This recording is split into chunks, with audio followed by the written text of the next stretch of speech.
welcome to another episode of our live stream, My Journey to the Trinity. My name is Hussein. Happy to be with you. Happy you could be with me.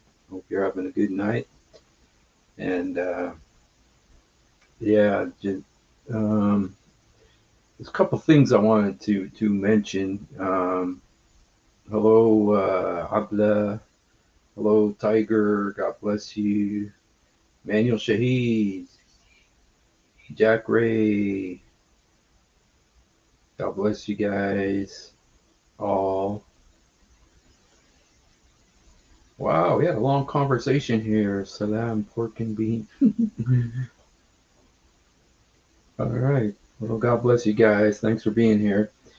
And I was looking at, hey, Emmanuel. How are you? Thank you, Brother Jack. God bless you. TikTok, time to rock. Actually, one time I was at a debate between David Wood and Jay Smith, and it was about did Muhammad exist or not? And what's funny is that you had at the beginning of the debate you had to choose which side you were on. If you were on Jay Smith's side, there was a button you wore, and if you were on David Wood's side, you wore this other button. And I chose David Wood's side, and it said TikTok time to rock. And then I was so excited to see Jay Smith. I went up to shake hands, and he looked and he says, "Oh, you're on Dave's side." So anyway, that made me think of that. So well, I was watching this video, and I'll play the whole video, and then it's very short, but it's two Muslim women.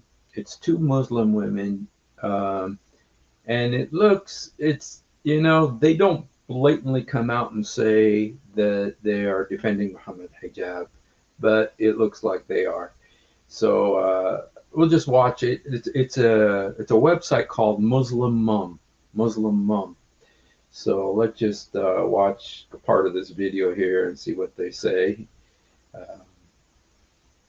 Controversy surrounding Mohammed Hijab in a supposed marriage scenario. From Mohammed Hijab's video, it seems his sister has a lot of resentment, and the claim was made that she was asking God to curse his children and praying that he got cancer. And from her video accusing him, she claims he wasn't honest in his intentions with her and was acting out of lust. Also, from what she said, she did consent to become a second wife, a misyar marriage. And for those who don't know, that simply means a marriage of convenience, where both parties waive certain marital rights like living together or financial support to suit their lifestyles, which again has to be consented, of course, by both parties. We also saw from his video that she sent walls of text, so it seems they were on good terms at a time. We don't know the details, we don't know the genuineness and authenticity of it, not even knowing what is the truth or not. And first and foremost, regardless of that public...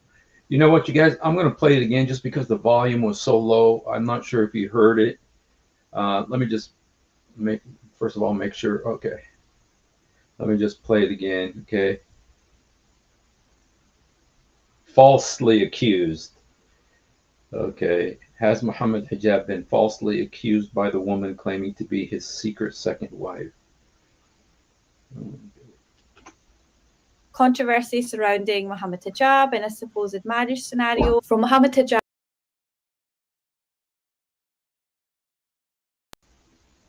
video, it seems his sister has a lot of resentment, and the claim was made that she was asking God to curse his children and praying that he got cancer. And from her video accusing him, she claims he wasn't honest in his intentions with her and was acting out of lust. Also, from what she said, she did consent to become a second wife, a misyar marriage. And for those who don't know, that simply means a marriage of convenience, where both parties waive certain marital rights like living together or financial support to suit their lifestyles, which again has to be consented, of course, by both parties. We also saw from his video that she sent walls of text, so it seems they were on good terms at a time. We don't know the details, we don't know the genuineness and authenticity of it, not even knowing what is the truth or not. And first and foremost, regardless of that public figure, as Muslims, we should only be concerned about our Creator and doing everything in light of that. This can still be resolved quietly, privately, between the people that were actually involved. Bringing it out in public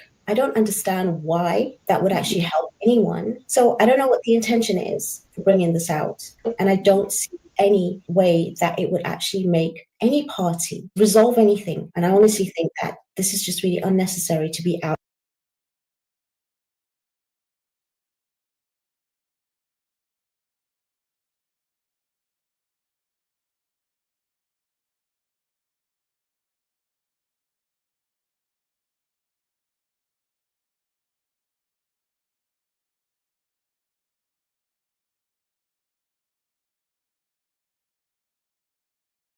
Out in the public in the first place. Controversy surrounding Mohammed Hijab and a supposed marriage scenario.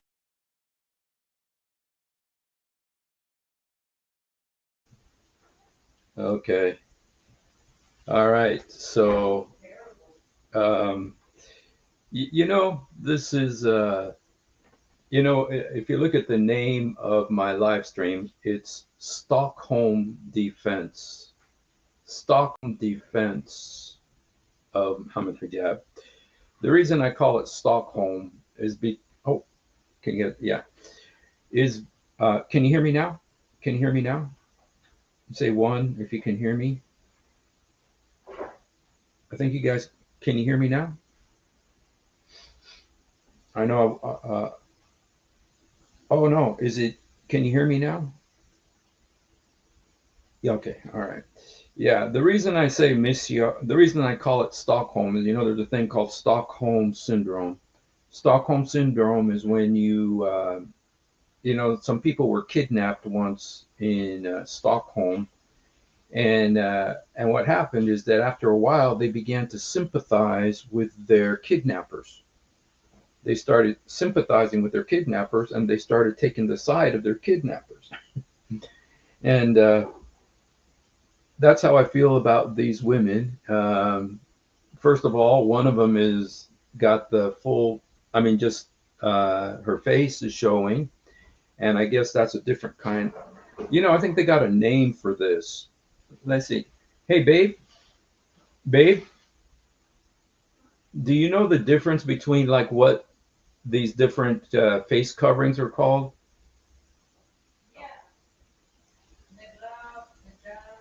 But what about, these two women, because one of them has just her eyes showing, one of them has her. Okay. Just because, they got the different face covering and they've got to where they're already kind of, they bought into the Islamic women suppression movement, niqabi. Okay. And the other one is Khaliji style. Okay. Then the niqabi is the one with the red, right? The niqabi is the one with the red. Is that right? The niqab is the one with just the eyes showing. And then the other one is, I know there's like Palestinian women, usually they have their whole face showing, but it's a little bit different than the woman the top one, so yes, the one with the eyes. Oh, with the eyes is a niqabi. Okay, so kind of the ninja. And you guys pray for me because I think these are the people that got Jai and Daughter of Christ. They complained about them. So anyway, but so anyway, I just kind of wanted to look at what they're saying. It sounds to me like they don't know, they don't need to have their face fully covered. So different people say different things. Beastmaster, are you a Christian? Hey, to understand women who defend. Hey, you want to come on? Copy. Yeah, I just wanted to. If you guys like to come on, Adam, Emmanuel, old time's sake, we used to call ourselves the three what do we call ourselves? The three Morteds or something like that. It's been a long time, but yeah. Beastmaster, are you a Christian or a Muslim? I've not seen you before. That's why I'm asking. You're 100% Muslim. Hey, you want to come on? Here's the link if you want to come on and defend Islam. بتحكي عربي ولا لا؟ هل أنت عربي؟ By the way, that's a very appropriate name, Beastmaster. If you're a Muslim, so why don't you come up? I put the link here, Beastmaster. Love to have your insight into this situation here. So, um, but it's kind of like these women have accepted the Islamic, what I consider kind of the oppression of women. If you know the story of how the hijab, how the hijab came into why women have to wear the hijab. It started out with nothing against you, no reason. I don't have nothing against you, Beastmaster. I just welcome you to come up. Why don't you come on? I put the link here. Why don't you come on and let's talk about this? I'd like to see, what do you think about the Mohammed Hijab situation, Beastmaster? Oh, you're against Mohammed Hijab? Okay, so you're now you see that's interesting. That's interesting that you're against him. I'm curious, Beastmaster. Oh, come on, man. Sorry, mate. You must be Australian. Are you Australian, mate? Sorry, mate. Got all these British Muslims, and they talk like Brits. Yes, we love Muslims. We don't respect Muhammad or Islam, but we do love Muslims. Oh, hey, brother John. Hey, Adam. How are you?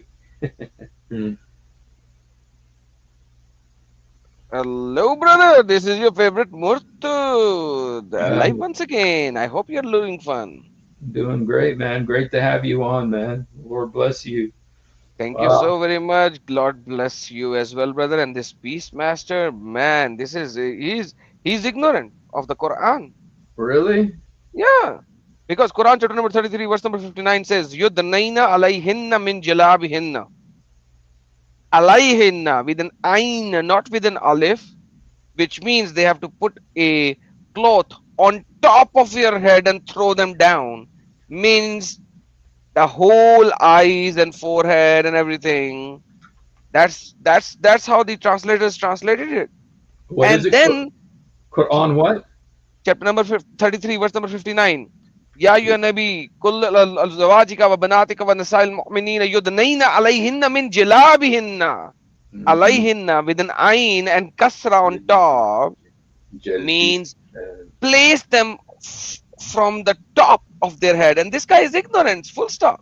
There's no denying the fact that, and I texted him, I commented, I was like, join in live, I'll demolish your argument right here, right now. Oh yeah, because he's the one who said they don't have to cover their whole head. You know, uh, Yeah. that's one thing. Like when I see on CNN and stuff, and all these women come on defending the hijab and say, "This is my freedom. This is my freedom of expression. It's my right to wear it." And I say, "Yeah, this is America. You're free to wear it." My question is, are you free to take it off? Are you free to take it off? You know, That's a good one. That's a yeah. good one. Try to take it off. And if you're a man, you think, oh yeah, it's Islam is a man's religion. It's not made for women. And but So even brother, even the most deceptive translation in the history of most deceptive translations by Musa Kitab, it says draw their cloaks over their body, yes, right?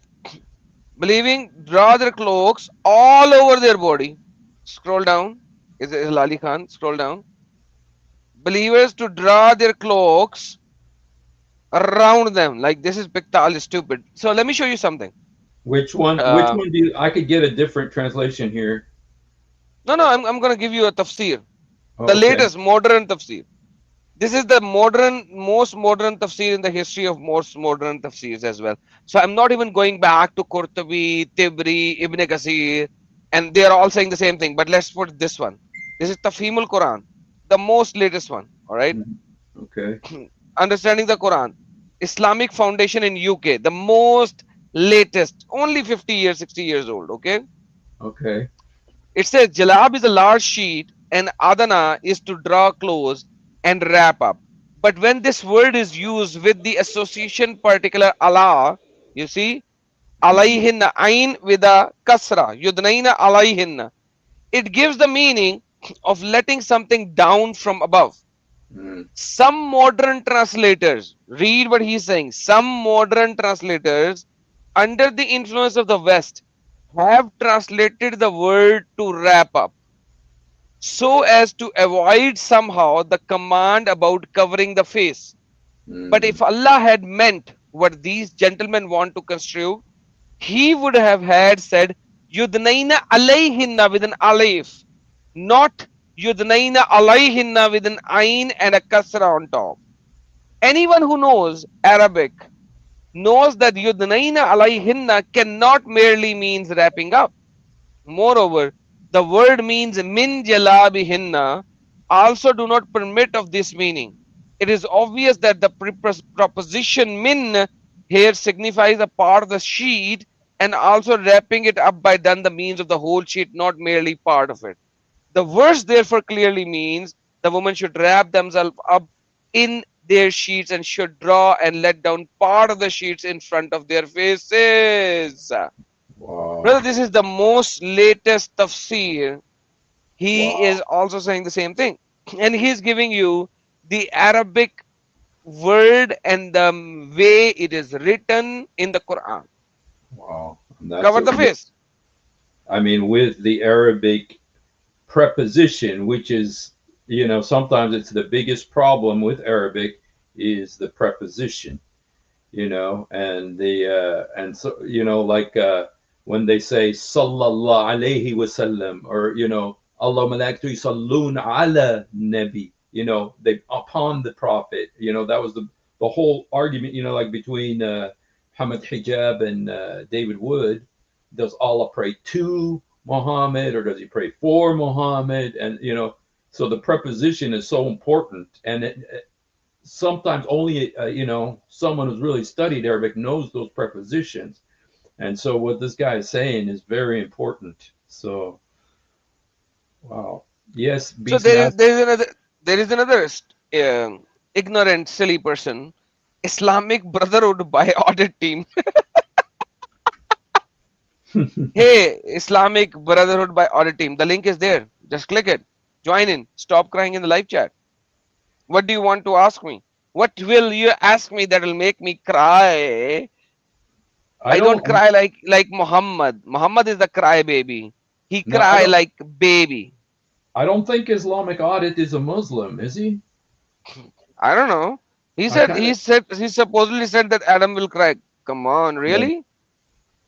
oh, you I'm the better daddy. I am the daddy.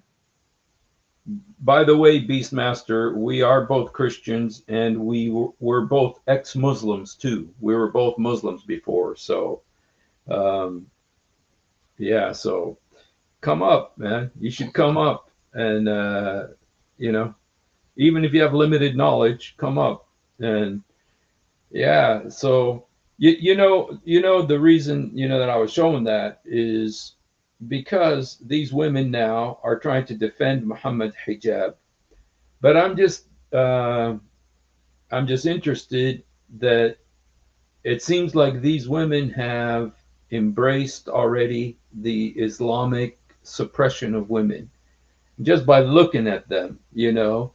Both of them have their heads covered. And it's kind of like Stockholm syndrome. I say, Stockholm syndrome is where someone begins to sympathize with the person who hurts them. They begin to take the side of the person who hurts them and oppresses them. And it seems like these two women, from my opinion, when I watch this, that's what I see. And it sounds to me, I think they're trying to make it look like they're uh, not taking sides, but it looks to me like they're taking sides on. They're taking Mohammed Hijab's side, you know. And so I'd like to just play this bit by bit, and we can comment on every Brother, each of. before you play Okay. this, I'm so sorry because this there is a demon in your live chat called Islamic Brotherhood. So Okay. Islamic Brotherhood, you don't read English, you don't comprehend English. Seems like English is your fourth language because you literally are an ignorant fool. Jesus did not cry like Muhammad cried like a crybaby when he was under the influence of the poison given by the Jewish lady, and people tried to give him medicine and he cried like a crybaby. And then when he got a little healed up, and then he made his Sahaba drink the same medicine. No, Jesus did. When you read the word, he cried with a loud voice. It doesn't mean crying like a baby. It's an English phrase, cried with a loud voice. Jesus cried on the cross with a loud voice, saying, "Forgive them, Father, they know not." And you know what Muhammad did? Muhammad said, "Kill everyone, remove everyone from this Arabian Peninsula." Yeah. Those There are. is a sharp, sorry, brother, there's a Yeah. That. sharp contrast between the two. It's Yeah. you can't even compare the two. So my friend, not my friend, sorry, my enemy. No, I can't call because enemy has to have some kind of a guts to be called enemies. Let me put friend and enemy together. Frenemy. So Mr. Frenemy, join in the stream. Let's look at the text together. Whatever I said, I'll show you. But you know what Jesus did? He's here. M- So Muhammad can never do. Bring him on. he's here. So hello, hello, Islamic Brotherhood by Audit Team. Yeah, dear Steve, how are you? Good. How are you doing? Please don't mind because I want to talk with Adam. Okay, Adam, Um, tell me the question. Listen, Answer wait, to my wait, wait. question. Hold on, hold Answer on, to my hold on, hold question. on, hold on, hold on, hold on, hold on, hold on. You are not a Muslim. I am Muslim. Steve know him me. I am Okay. Muslim. Recite Attayat for me. I don't like to speak I don't any care. Quranic Recite version. Attayat I for also me. don't care. Recite, I also don't recite care. Attayat for me. You are a If liar. Steve will ask Recite me Attayat for same, me. if Steve will ask me same question, I will tell for him, but not for you. Okay? Not tell for me, not tell for me. No, Recite no, Attayat if you are no, a Muslim. no, no, no, no need. Then okay. I there am is no asking a point in talking question. to you. What No, what is what is no. the what science tell? What? Shut up. If Shut up. Jesus Shut up. nowadays was Shut produced, up. Shut up. he was son Shut of up. prostitute or Shut up. not? Shut up, you Son of prostitute bastard. or not? Shut up, you Son of bastard. prostitute or not? Can you Tell please me. remove him, Steve? If Islam will not Steve, can approve. you please backstage him for a minute? Okay. Okay. Okay, Mr. Bastard, son of a bastard, listen to me very carefully. Number one, you are not a Muslim.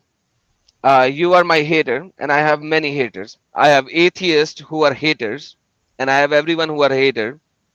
I will not debate with you as a Muslim unless you are a Muslim.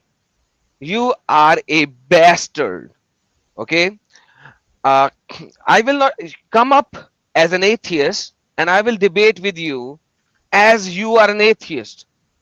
If you can't recite Attayat, you are not a Muslim. So do not imitate as a Muslim. You want to debate with me as you are an atheist. You want to have a questions about Bible.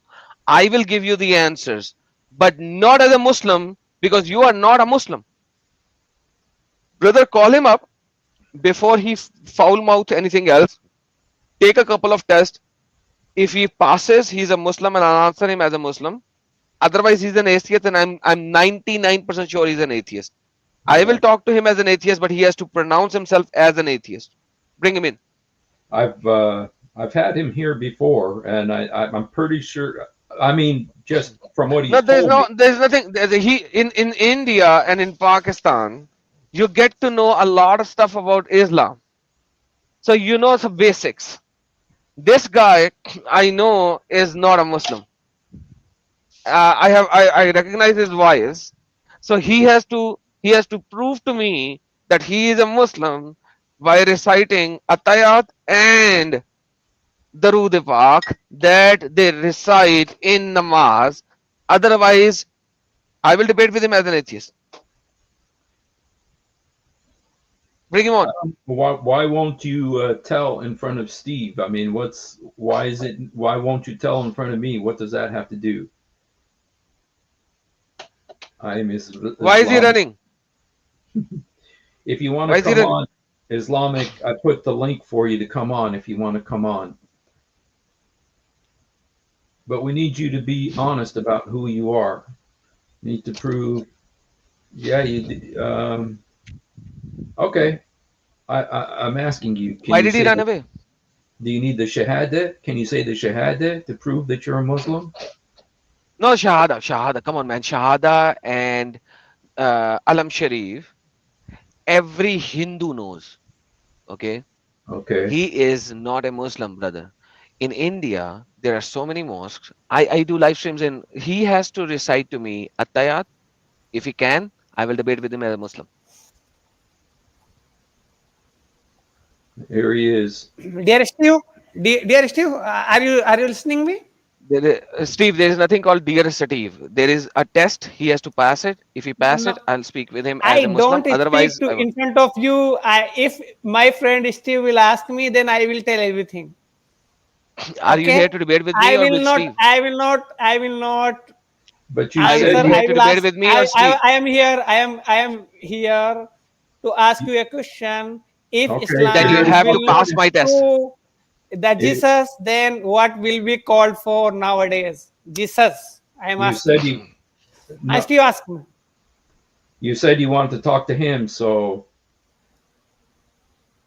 No, I want to ask a question. So, if you are the host, if you want to ask me the surah of any, I will tell you. Are you are Okay. you are you ta- are you Because gonna have a debate with him? anyone Are says you going that to have a debate with him? he is a Muslim, this is the best thing. He is Muslim. Hey, Like idiot! if you will Listen, say you are Christian, then you are the Christian. Either you don't know anything else or you know all.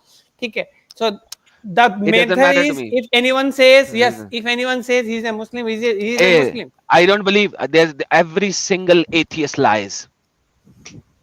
Every single one of them. I am not the Okay. atheist. I am not the So atheist. okay, prove it. Recite to me Atayat. If you want to have a talk with me, you have to This recite Atayat. question, I am telling, this question asked me by Steve. Hey, listen, no. Are you here to talk to Steve or me?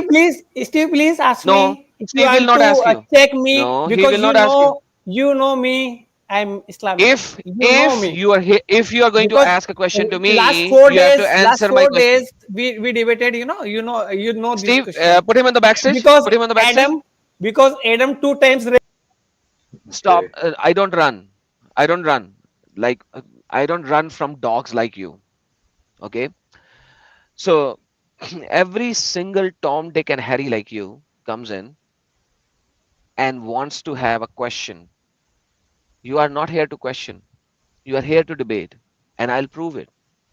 So if you want to ask me a question, you have to answer one of my question to begin with, which has nothing to do with the debate. It will just going to prove that you are a Muslim. If you are ready and willing, you have a last chance. Come up, answer just one thing. Recite to me Tashad and Darude Ibrahimi. End of discussion. And then ask me 10 questions. I will answer. Full stop. Ask Steve what you want to ask. No, Steve will not ask. You Yeah, want to ask me questions. This you is said my. you wanted to talk to Adam. So go ahead. No. You know I am Muslim or not? I don't I am know. asking today. Like You I can said, ask. You can ask any question. You can ask any question. You If can ask Steve any is going question to that ask thinks. you, then you have no right. Okay. Backstage. Backstage Eh, again. If Steve is going to Adam ask prostitute you things follower. to Adam verify, prostitute then follower. Adam you prostitute are the follower. follower Tell of a me. Give me the answer. bastard. The Remove him. Remove prostitute him. follower Remove crier. this bastard. ठीक है. ठीक है. Okay. All right. Okay. Well, So once again, I proved he is not our atheists come up and they actually state these things. That is very known fact in India and Pakistan. I'm here to answer everyone any question they have on the Bible or Jesus, but they have to come in as truth for what they believe, not mhm. imitate somebody else. Yeah, see, that happens so many times with Christian Prince, where they they come up and they lie about who they are. They won't tell the truth, and it's like, if you're not telling the truth, what why is it? I mean, what are you ashamed of? And this guy has been on this channel before, and I tell you the truth, I don't know. Like, that's what I told you. I told you I don't know. I don't think he's a Muslim, because I don't know what he is. I think last time he was pretending he was an atheist, and so just been getting these weird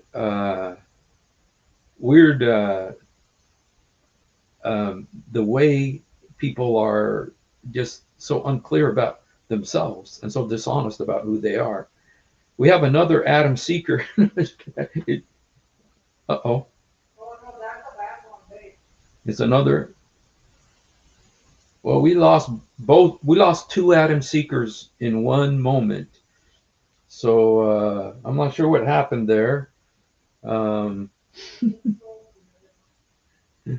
okay, okay. We lost two Adam Seekers in a moment there. So I don't know if there's something wrong with my internet. Hey, we had two Adam Seekers and we lost them both at the same time.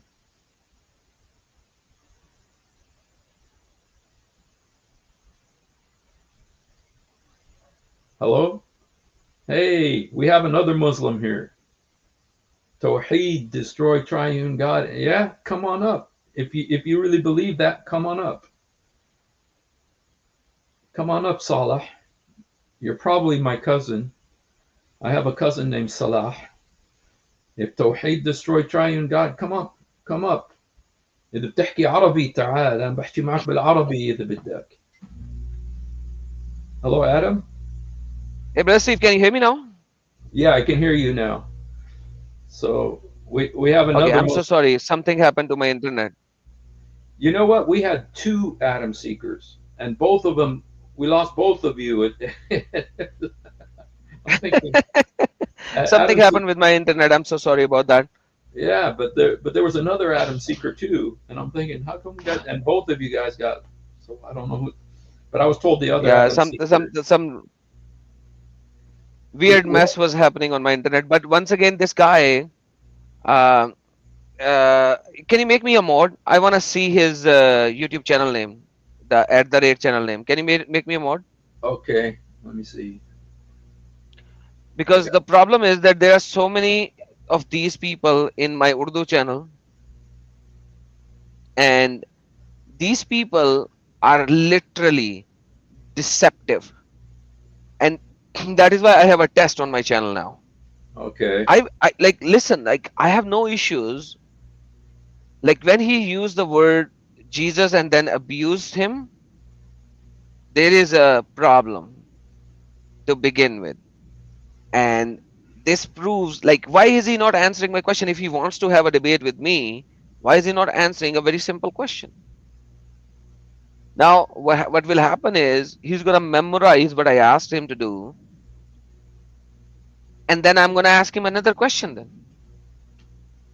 And then he'll cry again. I will debate an atheist. I have no issues debating an atheist. I've done that in my last Urdu live stream as well. But you need to come in as your real identity, not as something else.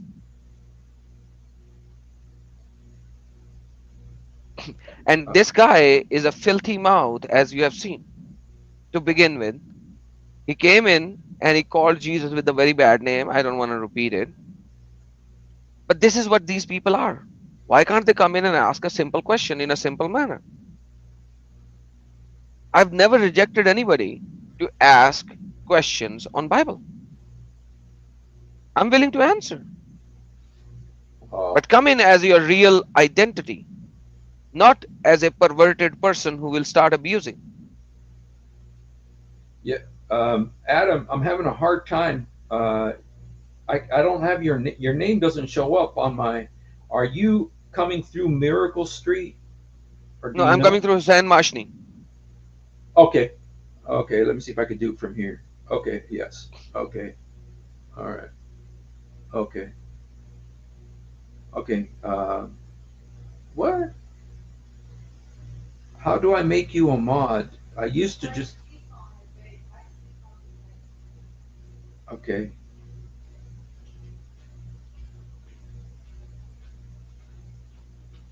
Can you show me how? Miracle Street is something. Oh, okay. Just one second, guys. I'm gonna close the camera for a second. Yes. Do you have the Here, message? Adam Okay. Secret. Yeah, right click on it. No.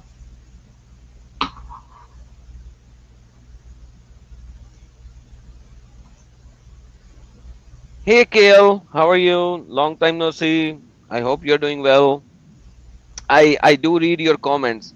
They are very elaborative comments. So thank you for all your support, my friend, and welcome here. We have this other Muslim guy, Salah. He's saying that Tawheed will destroy the Oh, Trinity. this is not YouTube. Perfect. Oh, this I is a will have a YouTube. discussion with him on Oh, Tawheed. YouTube. okay. But when I went to YouTube, he doesn't show up. Here, let me put it on there. Maybe if he just puts like a little comment, something high or I something. did. I put a comment high. In YouTube? Yep. Okay. Is this you? This is YouTube though. See? Yeah, I just switched to YouTube, but if you go down to find his name. Okay. Just one second here. We're looking for your name.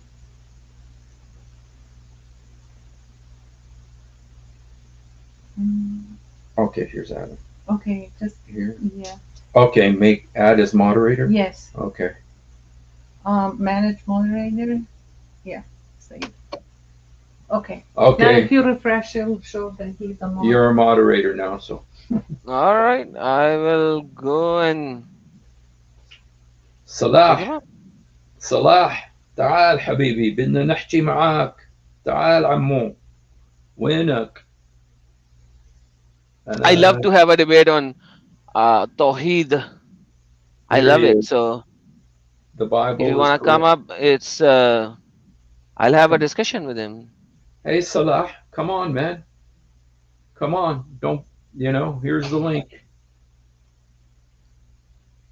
Put it on one more time. This is for Salah, you guys. And in the meantime, I want to get to these two girls who are defending Mohammed Hijab. Well, they pretend they're not, but I'm pretty sure they are.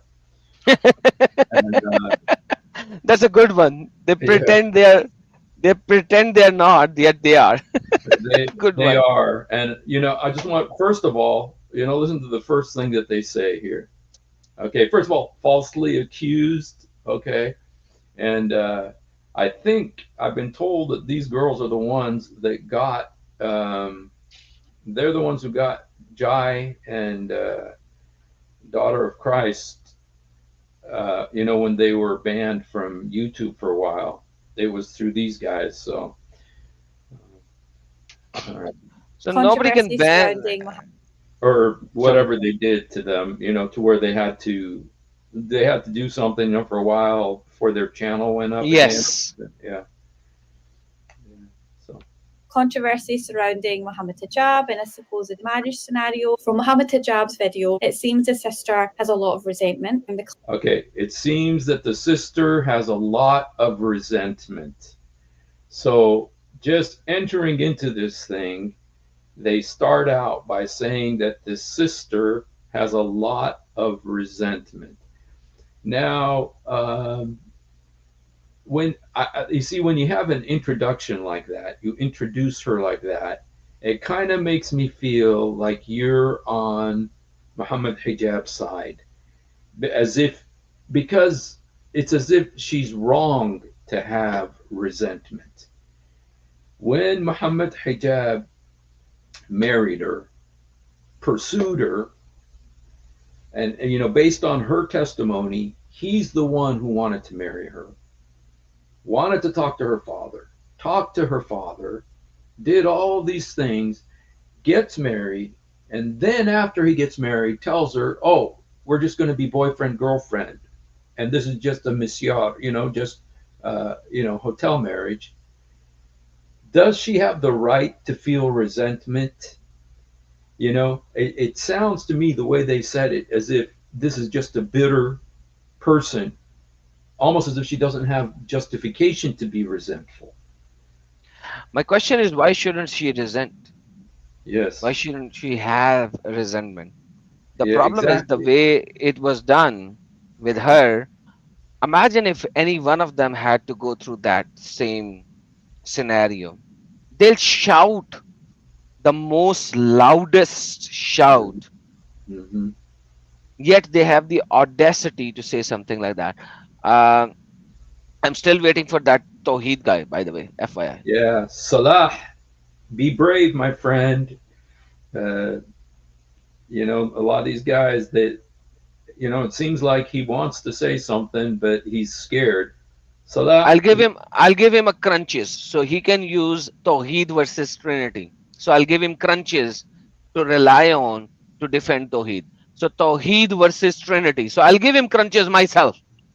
Take the crunches of Trinity and prove Tawheed and destroy Trinity. Let's see if he can do that. and do remember Salah. إذا بتحكي عربي أنت بتعرف إنه الكلمة توحيد ما بتعني واحد. الكلمة توحيد بتعني توحيد يعني unification. توحيد does not mean one. توحيد means union. It means unification. And so if you really believe in it, be brave. Come up. I'm going to put the link one more time. And we'd love to talk about it. This is a very important topic. And if you really want to talk about it, you are welcome to come up. So, all right, let's look at the next thing that they say, which makes it feel like they are defending Muhammad Hijab. So, okay. Scenario from Mohammed Hijab's video, it seems the sister has a lot of resentment. A lot of resentment. And these girls are clearly from England, they're British Muslims. The claim was made that she was asking God to curse his children and praying that he got cancer. And from She did, there was that place where she was really angry, and she did do that, but wasn't that part of the mubahala? Do you know, Adam? I know what Mubahala is, but the video that I have listened, there is no Mubahala in it. Okay. Yeah. In the very end of that video, the lady, was doing Mubahala against Mimi Hijab. In the very end, after 45 minutes or so, that she said, let's put a curse upon each other. And then she said, may Allah curse you for what you have done and all that kind of stuff.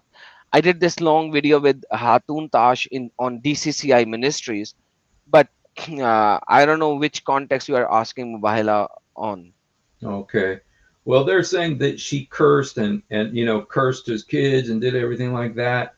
No, And no, this is a lie. I have watched the video from start to end. We did a 3 hours long video on DCCI Ministry. That wasn't there. mhm. I think that they are really trying to take his side and defend. And by the way, Ali Al Nuaimi, if you want to come up, if you're a Muslim and you want to come up, and you're welcome to come up. The reason, Ali, that we are not sticking to the topic is if there's a woman, if there's a Muslim, who comes up, we always our priority is to talk to a Muslim, and so everything we do is to try to speak to you Muslims. And so if we have an opportunity to debate a Muslim, we are willing to put our topic on the side to debate the Muslim. So if you want to come up, here's the link. Okay. And you got I'm an ex-Muslim, Adam's an ex-Muslim, and we're willing to talk about if you want to talk about something. So, all right. So, yeah, so it just seems like these girls are really trying to defend Muhammad. That's what it looks like to me. They're really, first of all, she's resentful. She's resentful. Secondly, she's cursing the kids. And So one is a penguin and one is near a penguin. So well, and can you they tell us love. about the difference? What is the difference? I mean, one is the niqab and one is the hijab. So the problem is that with the passage of time, these women started to acknowledge the Western culture and they started to remove the face covering, even though face covering is part of Islam, as I have shown you from Quran chapter number 33, verse number 59, and the tafsir of it.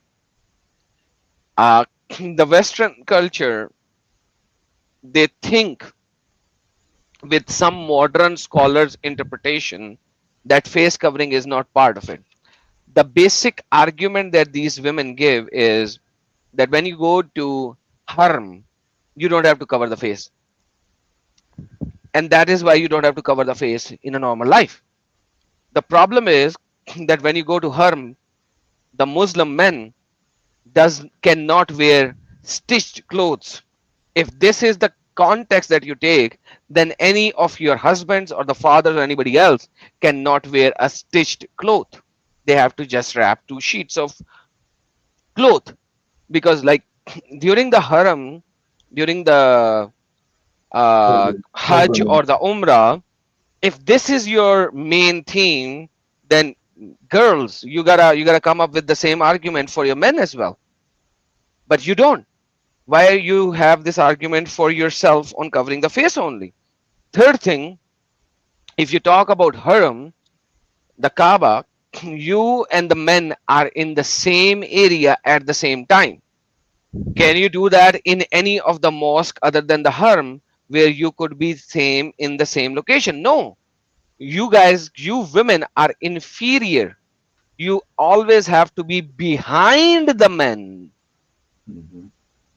So if this is the argument, then you have a lot of issues. But that's the only argument that they give. I have not seen anybody else giving me any other argument other than that. The Arabic issue I have already destroyed.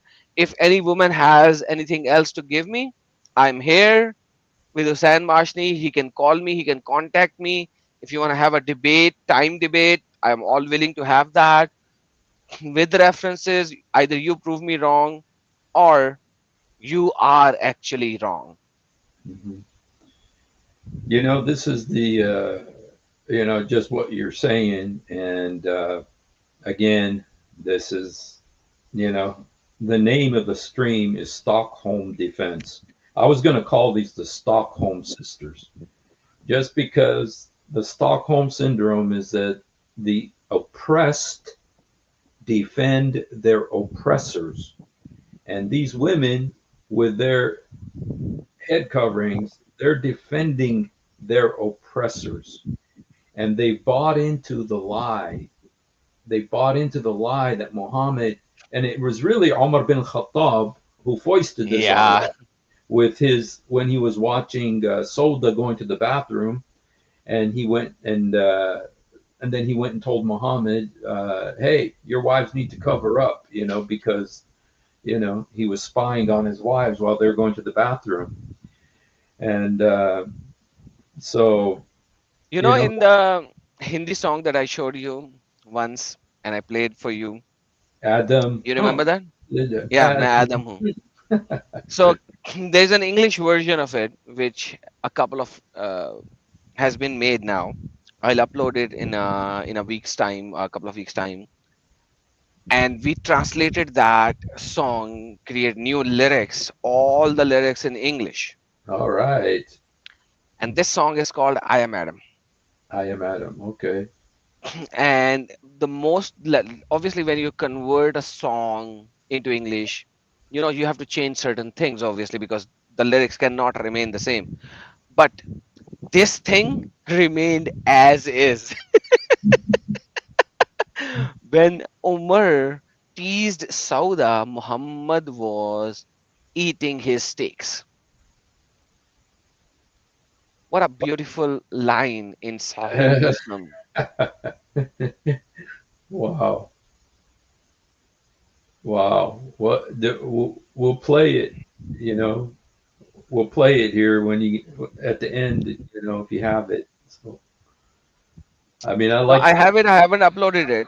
you haven't? There are certain changes that I need to get done on that. Once those changes are done, we'll upload it. Okay. And there's a song that you need to make, lyrics you need to make, then you have to make a video on it. So there are a lot of stuff that you have to do before you put the that up on the YouTube. So there are just a few slight changes that needs to be done before I upload. But Okay. I'll show you some of the teasers today. Okay. Cool. All right. Well, yeah. So these these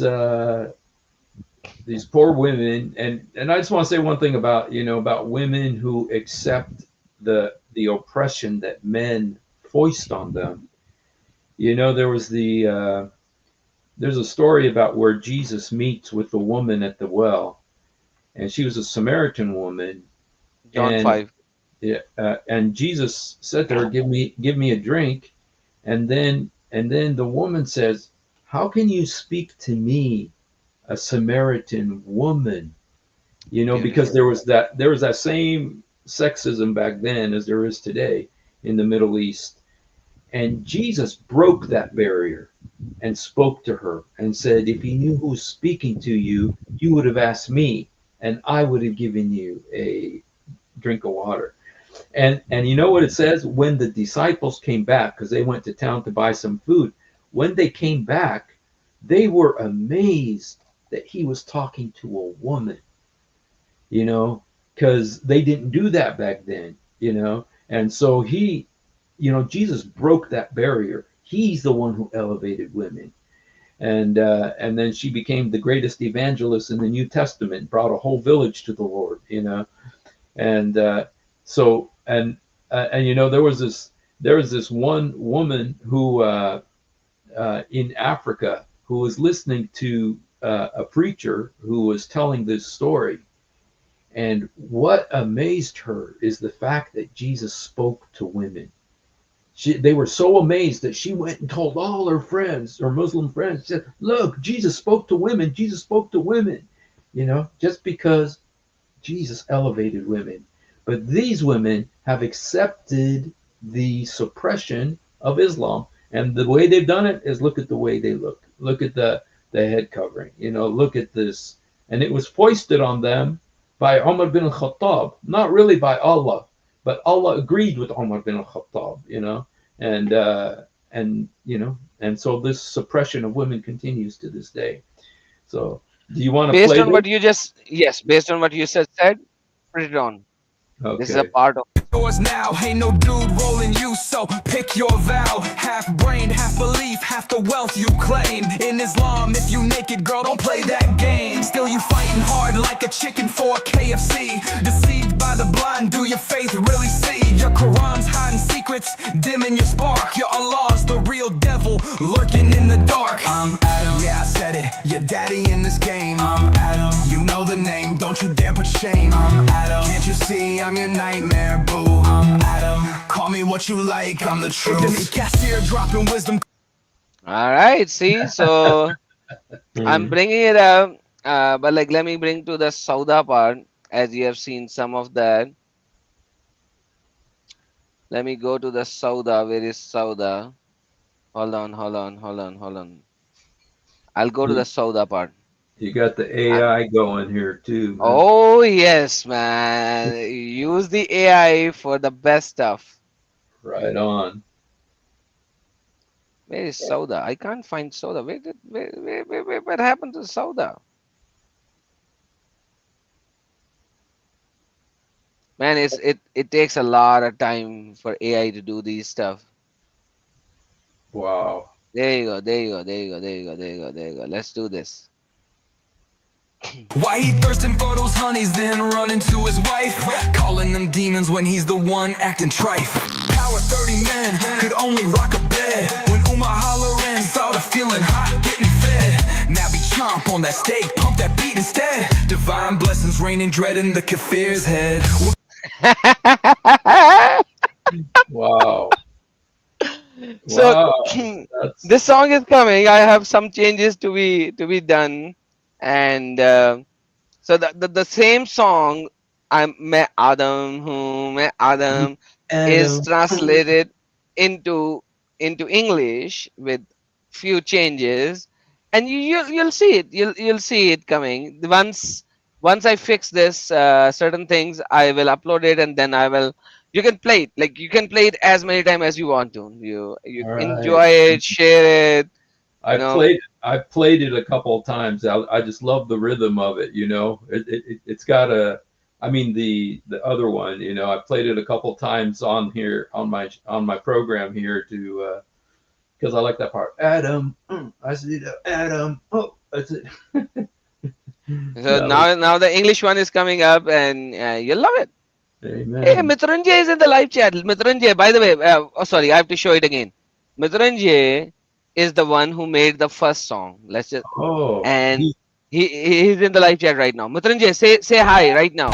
Mitrunjay, say hi right now. If you're still here, say hi. Mitrunjay, say hi if you're still here. KL is it? No, no, Mitrunjay, that's the name. Oh yeah, there he Okay, is. he's there. He's there. Mitrunjay, check this part. There you go. Read it. This song was inspired by the masterpiece Main Adam Hu. Special thanks to Mitrunjay. This guy is the one in the live chat right Oh, now. He is awesome. the one who created the song Main Wow. Adam Hu. Wow. This That English song is inspired by his song Main Adam Hu. wow. As I really like the one that you made. It is awesome. So that's great. So if you like that one, you'll love this one because that one, you have to read the translation and all. This one, it's in English, so it's Yeah. easy to understand. So Mutrunjay, it's all because of you, my friend. You made it happen. You did it. Yeah. Hey, make a song about Steve. So just kidding. Steve and Just like Ida. Hey, Steve and Ida. Oh, just kidding. no, Mutrunjay can only do it in Hindi. In He English. can't do it in English. This Oh, song okay. in English was done by Paroxysm. So the English song is done by another fellow called Paroxysm. He isn't here right now, but you have a couple of songs about Aisha. I will Yes. speak with him to make them, you know, better. Okay. I do. I have a couple songs. And then I also have um uh Dale tu cuerpo alegría Macarena, que tu cuerpo pagar alegría cosa buena. Hey, hey, el Macarena, Macarena. hey, el Macarena, best of deceivers. And I got another one called If I Was a Mufti, what a Mufti I would be, what a Mufti, what a Mufti. That's a famous song from a play called The Fiddler on the Roof. So, so yeah, make it. I'm gonna make that Macarena. I still haven't made it, but I kind of been musically out of commission for a while, but I want to make it. So, And and I've that got Macarena is in Arabic, Macarena. Khair al Macarena. Khair Khair Macarena. Oh Makarullah man. Makarallah Hey, Makarullah. write those words down in a Yeah, text and sing it in your voice, and yeah. I will give it to certain people, and they will make it in a song. Wow. I mean, it's already in a song, but Yes. then they will make it in a better song. Let's just put it this way. Fiddler of the That's great. That's rock and roll, man. It's a famous play. It's actually about Jews. It's called Fiddler on the Roof, and it's if I was a rich man, what a rich man I would be. What a So mine was if I was a mufti. So that's great. Fiddler on the Ahruf. Hey, the next song Mitranjay is working on is Life of Muhammad. Yeah.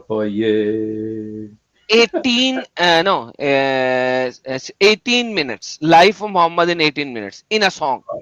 Wow. So we have 6 minutes, 6 minutes, 6 minutes. So 3 6-minute songs that we will publish, right? And then eventually we will put the whole 18 minutes in one song in Hindi. Once that is done, we will translate this whole song somehow into an English song, and then we will upload it into an English channel. But like it's this Mitranjay is a madman, He can convert anything in a song. This guy is a crazy. He's crazy. Wow. Yeah, definitely. I'd love to let me work on this. I got the I've been thinking about it for a long time, and I just haven't done it. But I'd really love to do something like that. So, wow. Well, let's go ahead and continue. Hey, this Islamic Brotherhood is still in the private chat. I can see his private chat. So it's in the backstage. He came on again. He came on Yeah. again. So If he is willing to have a discussion with me in a nice manner, I am willing to do that. But if okay. he's asking me a question, he needs to answer my basic question before I can answer him. And he needs to be respectful when he's talking to me so that I'll be respectful to him. Otherwise, I will be very, very bad for whatever he believes in. I will be. And I can be that way. So speak with him in that manner, but he's not going to ask you what I'm asking him. Yeah. He's here to talk to me. So he's No, going to talk to me. yeah. I mean, he said he wanted to talk to you. He said he wants to come on and talk to you. If he wants to talk to you, he needs to do what you ask him. It's like Exactly. he's just using me as to avoid answering the question, which means this is a question he doesn't want to answer, which means he needs to answer it. Exactly. So all right, until we get somebody to come up, we're going to continue with our topic here of these two Stockholm sisters. And all right. Her video accusing him, she claims he wasn't honest in his intentions with her and was acting out of lust. Also, Okay, she said he wasn't honest. Well, according to what she said, the guy from Behind the Veils interviewed her, spoke to her. The guy Thaddeus interviewed her and spoke to her. And you know what? If you look at the situation, it really seems like what she said was true. That because her father, there is a video of her father where her father came on and said he really believed Mohammed Hijab, and he talked to him, and she wanted him to go and meet him. I think it's in Morocco, and everything was set up, and then all of a sudden Mohammed Hijab, they got married. They did get married, and the proof that they got married is the fact that she went to the Islamic Council of Europe, the ICE of Europe, not the ICE of Donald Trump, but the ICE of Europe, the Islamic Council of Europe. She went there, and they weren't going to help her with any of the stuff that Mohammed Hijab did, the lying, the misyar marriage, because that's all permitted in Islam. It's all halal, like Mohammed Hijab said. And so they couldn't do anything about that, but they were going to look into the divorce. And if there's a divorce, that means there was a marriage. And so, Exactly. Oh, stop here. Stop here. Very important. Don't go to so. Imagine this. Same is the case in Islam, in Quran. When Quran talks about in Surah Talaq, the Surah of divorce, Muslim says, oh, where does it say marry young woman? In the Surah divorce. When 60, does divorce happen? Chapter number 64, verse number 5. yeah. Chapter number 65, verse number 4. Sorry, my bad. So the problem is there are certain things that can only happen after a certain thing happens. Yes. Baby cannot happen unless the couple do the thing. It Mhm. cannot happen on a Wi-Fi. Yes. By the way, I'm sorry. In Islam, they can happen in a Wi-Fi. There was a Muslim priest in Pakistan, and he said that if somebody has married on a phone with somebody in the US, and after 2 years they have a baby, it is the baby of the person whom she married. And I was like, how? On a Wi-Fi? Yes, because that's what Islam says. They can. You know They what? can. That really makes Mohammed really was amazing. I mean, how did he know that could happen over the internet? That is phenomenal. It's a new scientific miracle, man. That is amazing. You know, But that is the most authentic reference of the Barelvi Islam, which is like 70% of Pakistan and India. wow. And the book name is Bahashti Zever. Okay. In English, it is called Heavenly Ornament, Yes. and in the UK, it's proclaimed so highly, it's unbelievable. And like it's there. It is that because Muhammad said in the Hadith of Sahih Muslim, Sahih Bukhari, it says the child is of the master of the bed. Yes. Yes. The child belongs to the bed. Yes. Master of the bed, not the bed. Master of the bed. Oh, okay. Yes. So when you marry somebody, the bed is of that person. The master of that bed is the person whom she married. Yes. So the child belongs to the master of the bed. Full stop. Wow. That when I saw, I saw that. I actually did it. When I saw that, I said, "Oh my goodness, this can't be real." But let me see, because I when I read it, I did a live stream about it, and I mean, there's a shit. I mean, there's videos about this where they say that the kid belongs to the master of the bed. Yeah, in Arabic, and I'm thinking, is this for reals? And it was like, yeah. And let me see if I could find it here if I have While it. you find it, let me just tell you something else. Because that's what's happening in the live chat right now. When I was talking about Misyar marriage 2 years ago, 3 years ago, a year ago, everybody was like, "This is not happen. This doesn't happen. This is crazy. This is stupid. This is." Now everybody knows what No. Misyar marriage is. Yeah. Thanks to Mimi Hijab. The thing is, what I have been saying Mhm. is it came true. It is now there in the open. Yeah. And this is the reality of it. Mhm. And what I have been saying is that in Islam, a marriage is nothing more than, excuse my French, sex. Mhm. It's a contract for sex. Let me repeat it. In Islam, read the Quran. It says, give them their ujrat. Ujrat. Ajuruhunna. Give them their ujrat for what you have enjoyed from them. Mhm. What do you enjoy when you marry? Sex. What does ujrat Yes. means? Sex. Ujrat means that if I come to your home and do a The job in wages. your home, for example, Yes. I fix a tap, I fix your microwave, I fix your fridge or something, you will have to pay me some ujrat, some wages. Mhm. Not like wages is a continuum, like wage, you cannot like, wage is a very vague translation, okay? Because But wages yes. is consecutive for a longer time period. Ujrat You know is what? one time payment.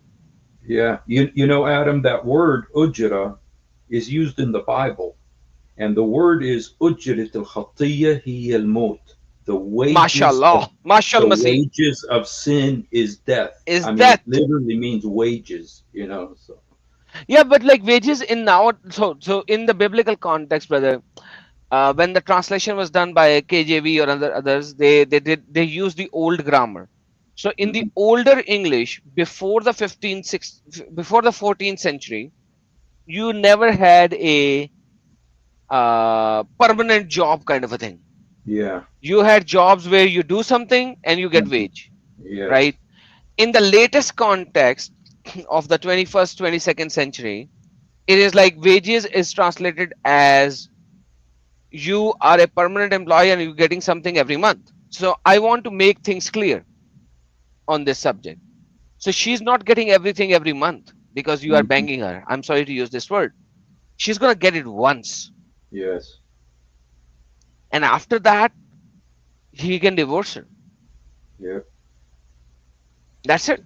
yeah, So even the marriage in Islam is nothing more than a contract. I had a debate with somebody and he's like, you Christian says marry till death. You Hindu says janam janam ka saath, like because in Hinduism there's like one birth and then there's a rebirth and there's a rebirth. Marriage is like for like forever, like means you die and then you go to the next birth and you will find the same lady, right? And then you janam janam ka saath forever and ever. But in and the Muslim scholar was saying these both of the things are stupidity. Marriage is a contract. yeah, You do yeah, it yeah, in this and life for an X amount of time, and that's it. yeah. That's it. Here's the I found it a video about it here. Let's see. hadith been related about the child belongs to the bed. Abu Hurairah narrated that the Messenger of Allah, peace be upon him, said, "The child is for the bed, and for the fornicator is the stone." This hadith is rated sahih or authentic. Footnote: the meaning of "for him is the stone" is despair. That is, he gets nothing in relation to the child. The Arabs say, "For him is the stone," or "may his mouth be filled with dust," meaning nothing for him but despair. And they say that the meaning of the stone is stoning to death for fornication. But every fornicator is not stoned to death. Rather, it is only for the one who. Hurairah narrated that the Messenger of Allah, peace be upon him, said, "The child is for the bed." The child is for the bed. You know, he went into the stone part, but you know, it really says that. You know, and it's crazy, man. So yes. So all right, let's go back to our Stockholm sisters here, and These girls are crazy, man. I have no idea. they have. I tell you what, she's got a channel, and she's saying stuff like Muslims should leave the West. Muslims should leave the West and go back to the beautiful Islamic lands where they can have the Adhan 5 times a day. Like, brother, I have no idea. Like, why do they not live there? Why they want to West to be like that? It's very easy to say that when you live in England, but then they go live in the Middle East and they can't survive for 5 minutes without the benefits of the West. But Hey, in Pakistan even, like I want them to go to Pakistan. Forget the Middle East. Just go to Pakistan. Like if you think that you have some rights, go to Pakistan and prove your rights. discover your rights. Yes. All righty. Also, from what she said, she did consent to become a second wife. Okay. She says, now see, this is the one point. This is multi-layered. This part. She says she did consent to become a second wife. She did, Yes. but Second wife. Mohammed Hijab changed the stipulation after they got married and after their hotel. He said, "Now I want you to be like a girlfriend." According to what she said, I want you to be like a girlfriend. and just the Misyar hotel situation. And at first, you don't really believe. You don't. I mean, you don't. You think, wait a minute. You want to be. You don't want to just take her word for it. But based on the video that came out the other day from behind veils, where Mohammed Hijab is talking to the 75 da'is on the and it was clear that one of the guys asked. He said, "So there was no marriage?" And then the other guy answered and says, "There was. It was the Misyar marriage. So there was a marriage." And Even Muhammad Hijab did not say, "No, it didn't." He did not say that, and he was in the room. So it did happen. The problem here with this particular thing is Islam, because she consented to become a second wife. That she too, Bushra or Aisha, the one, Muhammad's Misyar wife, who I guess they're divorced now, but she consented to it. Yes, she did. But that the problem is that Muhammad Hijab changed the rules after the marriage. And the fact that and Islam allows. give me 1 second. In Mhm. this regard, the Messiah regard. So when you are a Shia and you are doing a muta marriage, you have to tell the wife beforehand that you are doing muta. But the Yes. Messiah, if you read the Islam Q&A article, you do not have to tell the wife that you are doing Messiah. So basically, Could you say that again? Say that again. Huh? in muta marriage, you have to tell the wife that you are doing a muta marriage. There is Mhm. an ending contract. But in a Misyar marriage, even in the Islam Q&A article, you do not have to tell the wife that you are doing a Misyar marriage. So Really? Mimi Hijab was right. When he did the marriage, It's he all. did it in the intention of Misyar, but Yes. he does not have to proclaim it that this is a Misyar Wow. unless the time arises for him to proclaim. So that's why the ICE, the Islamic Council of Europe, can't do nothing. They can't help her because it's all halal. It's all Exactly. halal. It's permitted for him. Everything he did was halal. So wow, dang. And see, and these two women who are speaking with British accents, and they're all. It's like they're fine with it. It's like she agreed to this. So instead of standing with their sister, they're just saying, "Hey, this is Islam." So okay. A Misyar marriage. And for those who don't know, that simply means a marriage of convenience where both parties. A marriage. Convenience. She called it a marriage.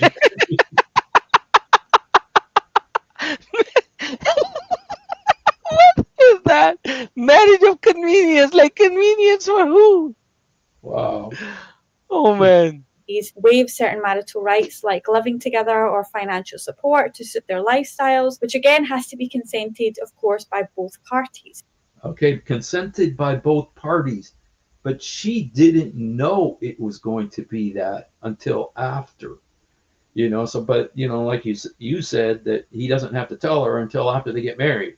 That I mean, he doesn't have to tell her that it's going to be a Misyar marriage, but they're saying it has to be consented by both, which I guess isn't No, really she's true. right. She's right. She's wrong. She's absolutely wrong. Yeah. It doesn't This is, have to be consented by both parties. yeah. Misyar is the one where the man has all the power. Wow. That It that doesn't. that that's Sunni Islam. Mm, it's so beautiful, man. Islam is a religion of women's rights, man. So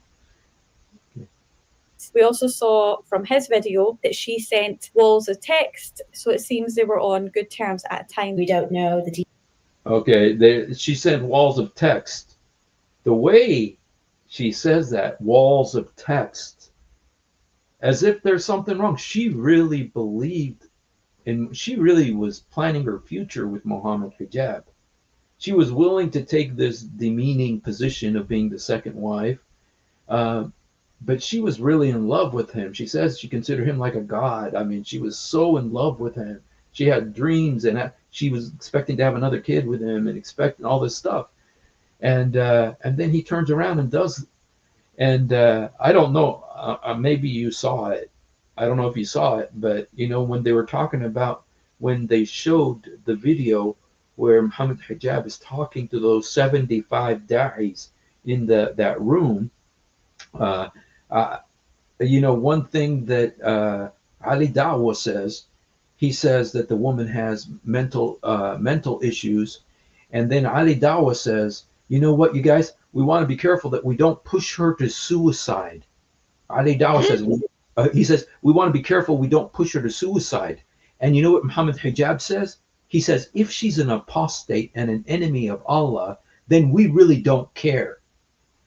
That's what Muhammad Hijab said. Exactly. Can you Exactly, believe? because if you speak against Muhammad Hijab, you become enemy of Allah. Yeah, if you speak against Muhammad Hijab.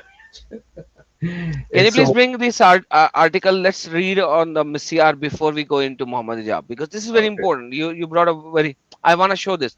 This is IslamQA.info okay, article that I'm showing. Okay, Misyar marriage. They have an article on that. I'm gonna skip forward certain things. I'm gonna give you so that you could read it. What you just said, read it here.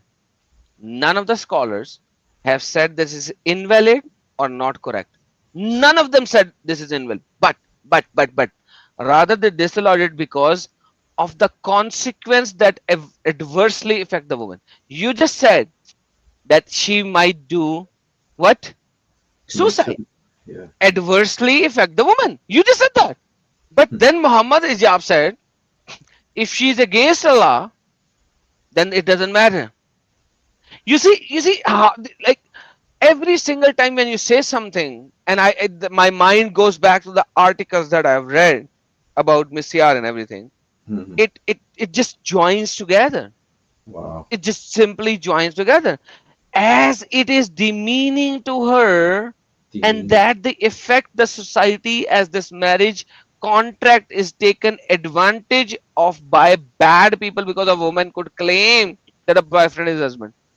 Yeah, but But then claim. again, the boyfriend is not a husband because he agreed that he was a husband. But you know what? I just want to say one thing about this sentence.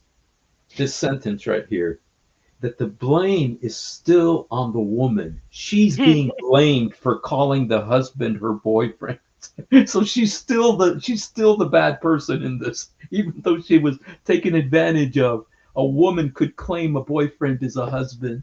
I mean, it's always her fault. It's always her Exactly. fault. She's always to blame. And Wow. and then again, those who said that it is permissible did not say that a time limit should be set, as in case of the muta, and they Mutabik. did not say it is permissible without a wali. So the father knew that she was doing the marriage. Father, So yeah. Mimi Hijab did it as how it Misyar is. Ruling of Misyar. The kind of marriage where the man marries a second, third, or fourth wife, and the wife is situated that compels her to stay with her parents. Compels her to stay with her parents. That's exactly what he did. He's like, I'm not going to give you a house. I'm not going to take you to my house. I'm going to just have you as a McDonald wife, Yeah. as a hotel wife. So she compelled her to stay with the parents.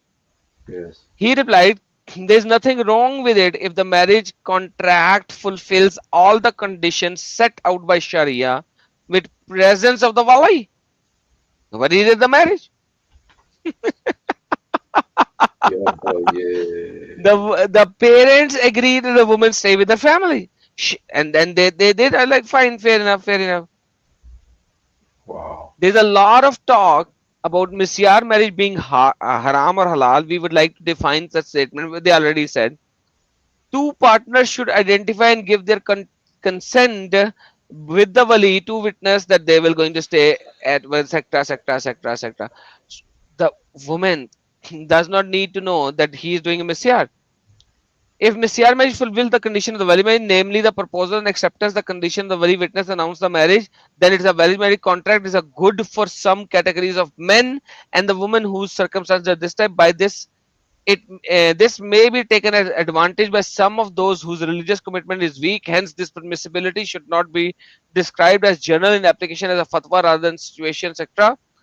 That is to prevent marriage for the sake of mere pleasure Yeah, but yeah. without losing the other benefit of the marriage, to prevent the marriage for two people who marry, etc., etc., etc. So this is what it is. So, but everything that you say is here. Let me give you the link for everyone here. You can give it to Okay. everyone. They can read the whole link. Woman doesn't need to know that your intention is for a MCR marriage. Wow.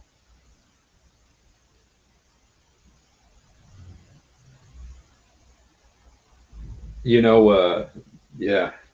Wow. So sad, man. Wow. Unbelievable, man. And at first, I was thinking, you know, you know, when I heard when Ali Dawa said, because they're really trying to build a case against this woman, and the way they're trying to do it is, they're saying first they were talking about, how do we destroy her online. One way is by saying that she's, because she herself said, I have this mental issue, ADHD, which is not a mental issue, but she says I have that limitation. I can't. It's hard for me to focus on stuff. But they were thinking we can say that she was mentally ill or something like that. And then one of the guys says, you know what, though, that'll look bad on Mohammed Hijab because it looks like he took advantage of a mentally ill woman. And then the other one says, well, make her that someone who has left Islam, or who's an enemy of Islam, or an apostate. And because but then Ali Dawa says, but you guys, we don't want to push her. If she's mentally unstable, we don't want to push her to suicide.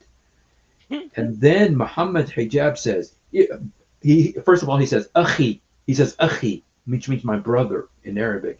She said, if she's an apostate, if she's an enemy of Islam, then we don't care. I'm thinking, dude, oh my goodness. And I don't know when the women did this video. I don't know if they did it before this last video, but yeah, let's just get through this here. Got a few more points I wanted to get from it. So details, we don't know the genuineness and authenticity of it, not even knowing what is the truth or not. And first and foremost, regardless of that public figure, as Muslims, we should only be concerned about our Creator and doing. We should only be concerned about our Creator as Muslims. It's like everything in light of that. This can still be resolved quietly, privately, between the people that were actually involved. Okay, this brings me to the topic of, in Islam, you have to hide the sin of others. Yes. Muslims. Yes. And this is like Hussein, as a Christian. If a Christian is doing a sin, should you hide it or should you expose it so that he should not be the one who is doing it? Well, Jesus told us, he says if a brother's in sin, confront him. If he doesn't listen to you, take another person with you from the church. And then if they don't repent, then you expose him, or rebuke him from the church, So basically, you expose him. First, Yeah. you expose him internally inside the church. And if he One still on doesn't one. listen, Yeah. then expose him fully. Yeah. Then Expose you him put one on one, then expose him in the church, and then expose him fully. So first one on one, then 2-on-1, and then in front of the church, And but in Islam, it's a sin to expose somebody else's sin. I mean, to expose past sins. It's a sin to expose or a sin of the past. You're supposed to hide it. Allah is the concealer. That's one of his beautiful names, is the concealer. Astaghfirullah.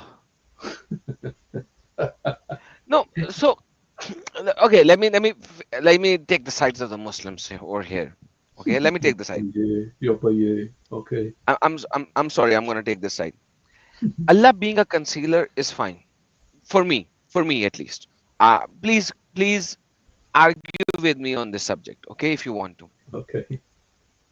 Assume I do a sin, okay, and nobody saw, Nobody saw. and I did a sin, okay, but my God saw, right?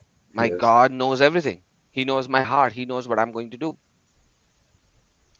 and now He's going to conceal it Hmm. because He does not want me to be look like a bad person, right? And but then I read it the second time. Now He made somebody see it so that He could expose me. You see, the problem in Islam is Allah is a concealer is fine to begin with. Hmm. Sometimes we do sins, brother, and nobody knows. Hmm. You might have done certain sins in your life that you don't want anybody to know, but you repented upon those sins. You did not try to do it again, right? Yes. For a certain amount of time, sometimes as a human in a sinful body, some concealment is necessary. But then when it is been seen by other people, they have to come to you and ask you to repent. If they don't come to you and ask you to repent, how will you fix yourself? Hmm. You know what I mean? Yes. These ladies are idiots. So they are saying every single Muslim should do misyar marriage and then throw the wife as a garbage can. That's the number one reason why I did this live stream when I saw this is that women are treated like garbage in Islam and they are okay with it. I'm not saying all of them are. Like Aisha, she really got thrown into the garbage can. And but other women, they're okay with it. They're saying, "Hey, this is Islam. Muhammad said it. It's okay with me." I mean, I have videos of when I'm sitting on the street, evangelizing on the street, and there's Muslim women. I say, "What do you think about the fact that Muhammad said, or that Allah commands men to beat their wives in the Quran, chapter 434?" They say, women have long tongues and they deserve it. And I'm thinking, dude, what if it's your daughter, or what if it's you? You know, and there was one lady. I have the video. It's hilarious.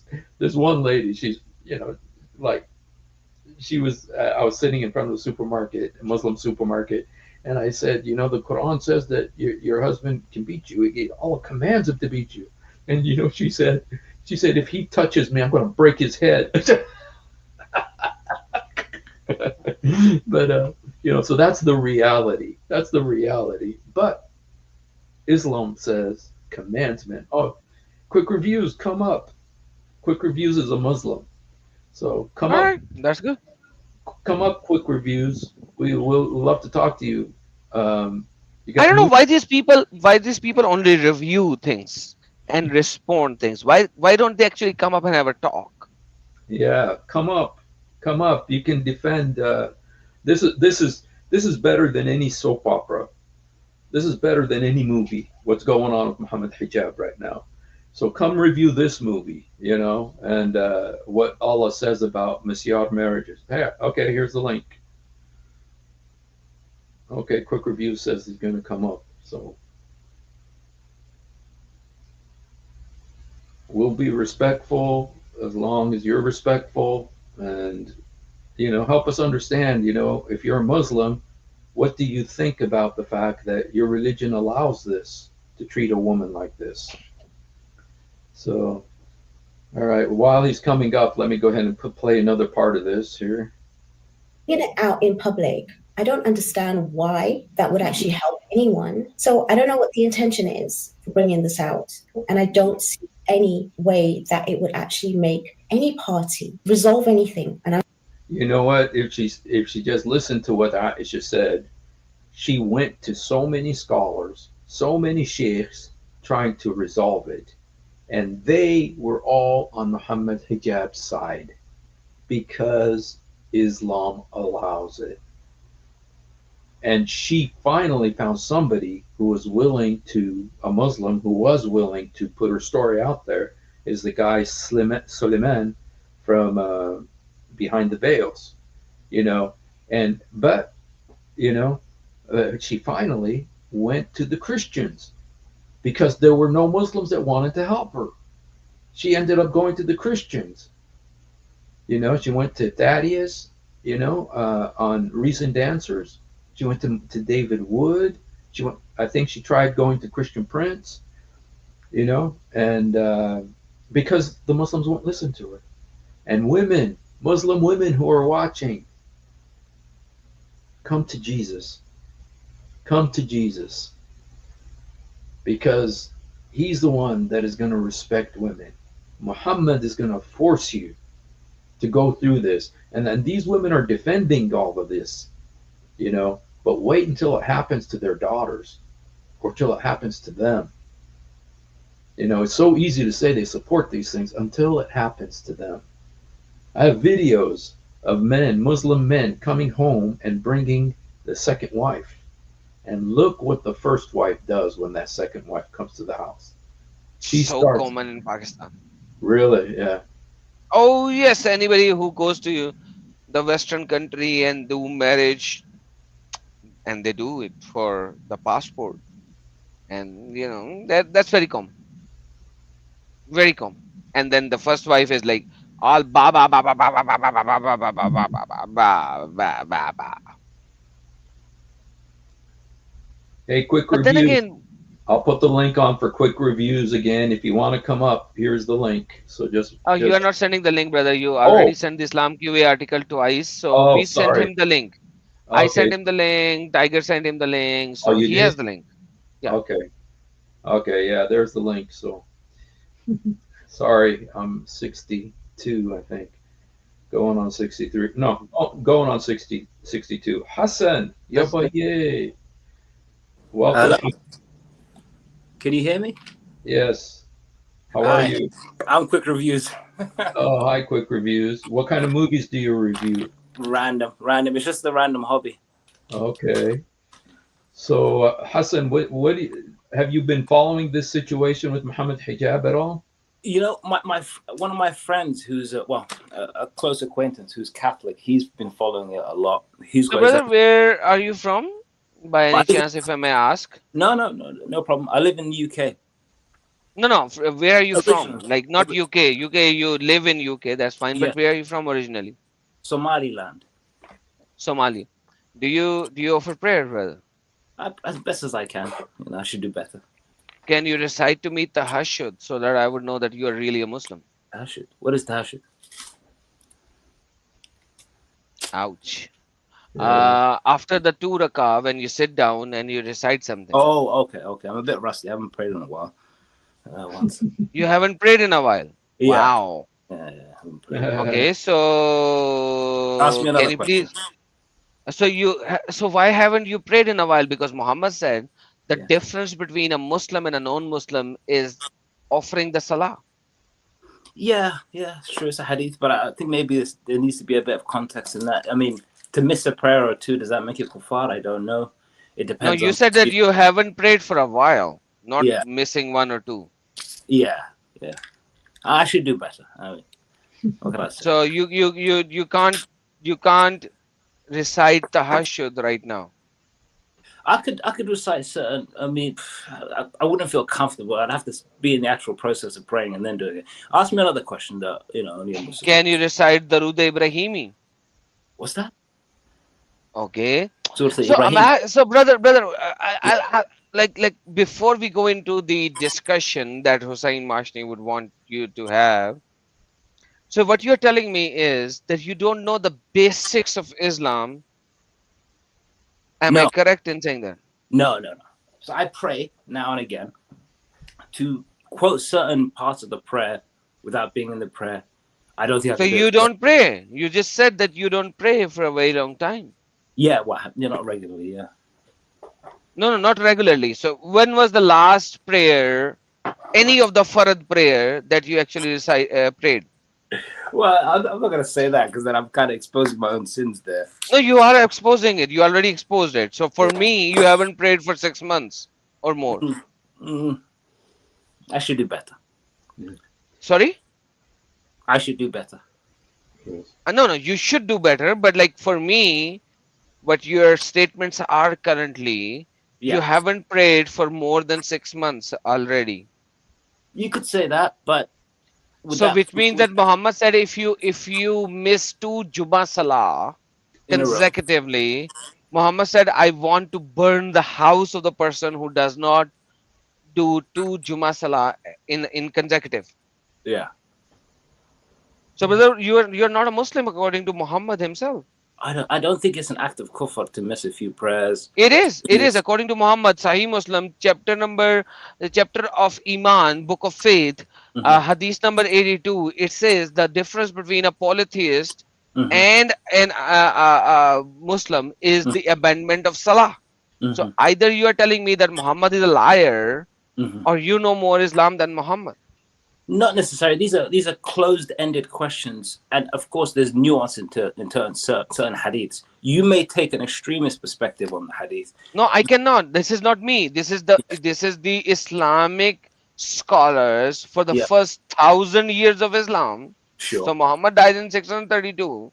Sure. So the first 1,000 years, rather for this hadith, even now. 99.99% agrees. Even now, 99.99% agrees that this you have to offer the salah. This is the most important thing after the recitement of shahada, that you have to offer salah. 99.99%. Okay. So what kind of a Muslim are you, brother? I'm again, admittedly, I should do better. Having said that, did any of the companions drink alcohol in front of the Prophet?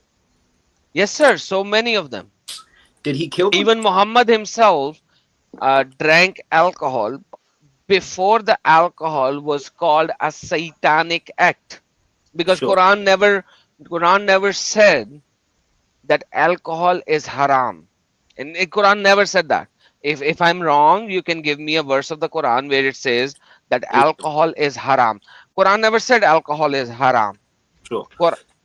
So Quran, Surah Maida, comes in and says it's a satanic act. Before that, every single Sahaba was drinking alcohol. Even Muhammad was drinking alcohol.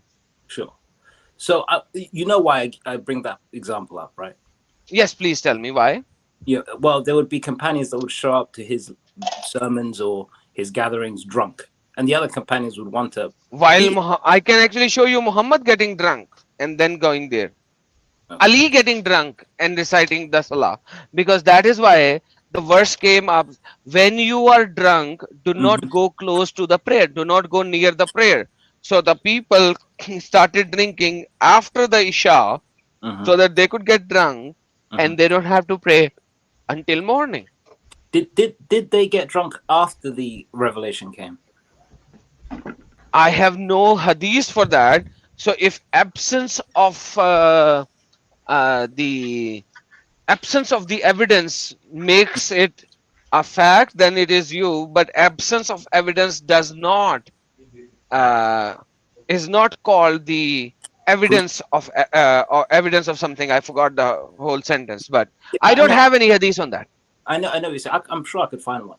But having said that, there are hadiths that I'm aware of where some of the companions would come up to the gathering, or one in particular I can think of, used to come up drunk during the gathering. The other companions would want to chastise him and be very harsh to him. And he said, no, leave him. He loves Allah and his Prophet. Can you please show me this hadith, because I do not have this hadith. I'll find it for you. So you have to give me, so this is your statement. Yeah. And you have to prove it that it came after the Surah Maida, which says that is all the things that are intoxicant are satanic act. So you have to prove that point as well. Until you prove this, until you show me the hadith and prove that this hadith came after this verse, your argument does not have any ground to stand on, brother. I disagree. I'd say that the No, you cannot disagree, brother, because you have neither given me the hadith, Yeah. nor you have established the timeline of that hadith. So if you have not done both of these things, you cannot disagree. You can only say, all right, brother, I will figure this out and come back to you at a later time. But you cannot disagree. Can I choose my words and you choose yours? No, but you haven't given me any evidence. So you can choose whatever word you want to, but you cannot say something based on something that you haven't even provided evidence of. Hey, Sorry. could I just say one thing here? Yeah, sure. Go ahead. I just wanted to tell you,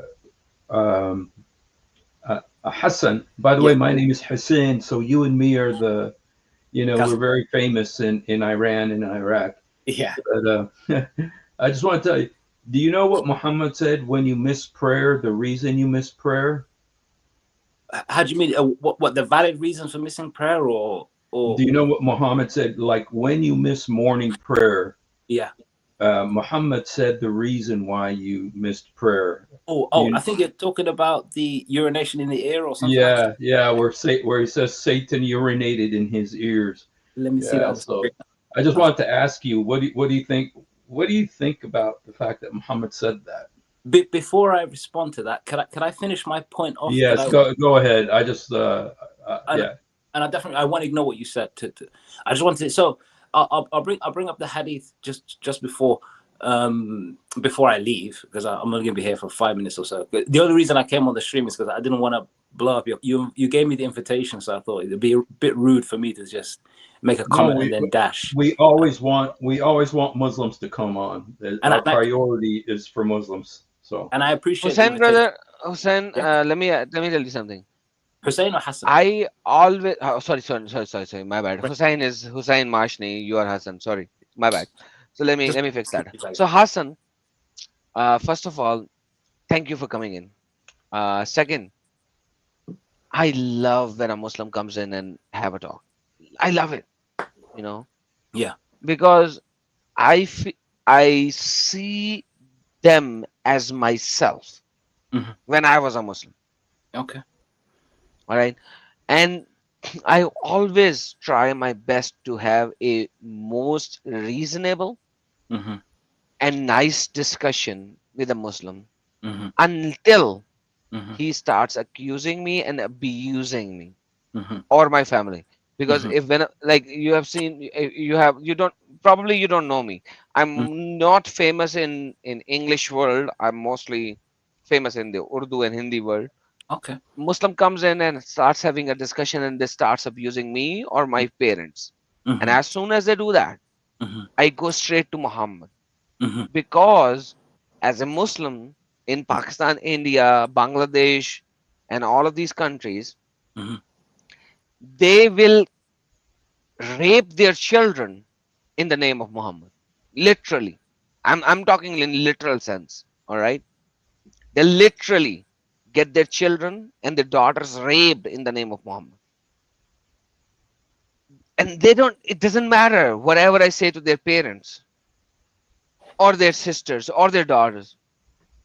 But if I say even the slightest thing about Muhammad, they'll burn like hell. So I'm the most reasonable person when I speak to a Muslim. Very reasonable. I'm very humble. But like sometimes when they abuse me or my family, I get fired up. So otherwise, we are having a nice discussion. I hope you recognize and acknowledge that I'm a reasonable person when I'm talking. You've been reasonable, and I trust me, you won't get any insults from me. It's not in my nature. I'm not I don't relish in being inappropriate and being disrespectful to people's families, and from an Islamic perspective, it's discouraged to disrespect people. Do not insult those that they worship, lest they insult Allah in response. But do you know the concept of abrogation in Islam, in Quran? Abrogation? I don't know, but I just wanted to say. But I said, do you know the concept of abrogation in Islam? in Quran? Not familiar with it. No, you might be. Not familiar? Are you sure, brothers? Like I might have. you do know the concept of abrogation. Well, as in one verse is revealed and then another verse is revealed that replaces the original verse or something? Exactly. This is called Nasakhul Mansukh. Mhm. It is in Quran, chapter number 2, Surah Baqarah. We do not reveal something Mhm. except to give you something better or equal to it. Do you know the concept? I've In heard that. general term. I've heard that before. Yeah, and would make you All forget right. the previous So do one. you understand that this verse was abrogated because this is the Makkan verse, and after that Muhammad went and destroyed many of the idols, let alone abusing them. He destroyed them, killed them, destroyed them. Not just the Kaaba of Medina, Makkah, Mhm. but Kaaba of Yamama as well, which is far, far away, because those things were always called Kaaba at that time, not Mandir, not temple. They were called Kaaba in Arabic. Mhm. Do you know that? Do you want me to give you the references of that? I'll take note and then look into it. I feel like that verse isn't abrogated in the sense that it's still there and it hasn't been altered, and maybe it's in reference into argumentation, insulting people using the. Have you read Qurtubi and Ibn Kasir on chapter number 6, verse number 108? This is what No, you're referring to. no, وَلَا تَسَبُّوا الَّذِينَ يَدْعُونَ مِن دُونِ اللَّهِ. no, I haven't read it. No. So please do me this favor. This is Yeah. the verse that you are referring to. Okay. Do not abuse those that they invoke other than Allah. And here in the Quran, it is referring explicitly to Muhammad.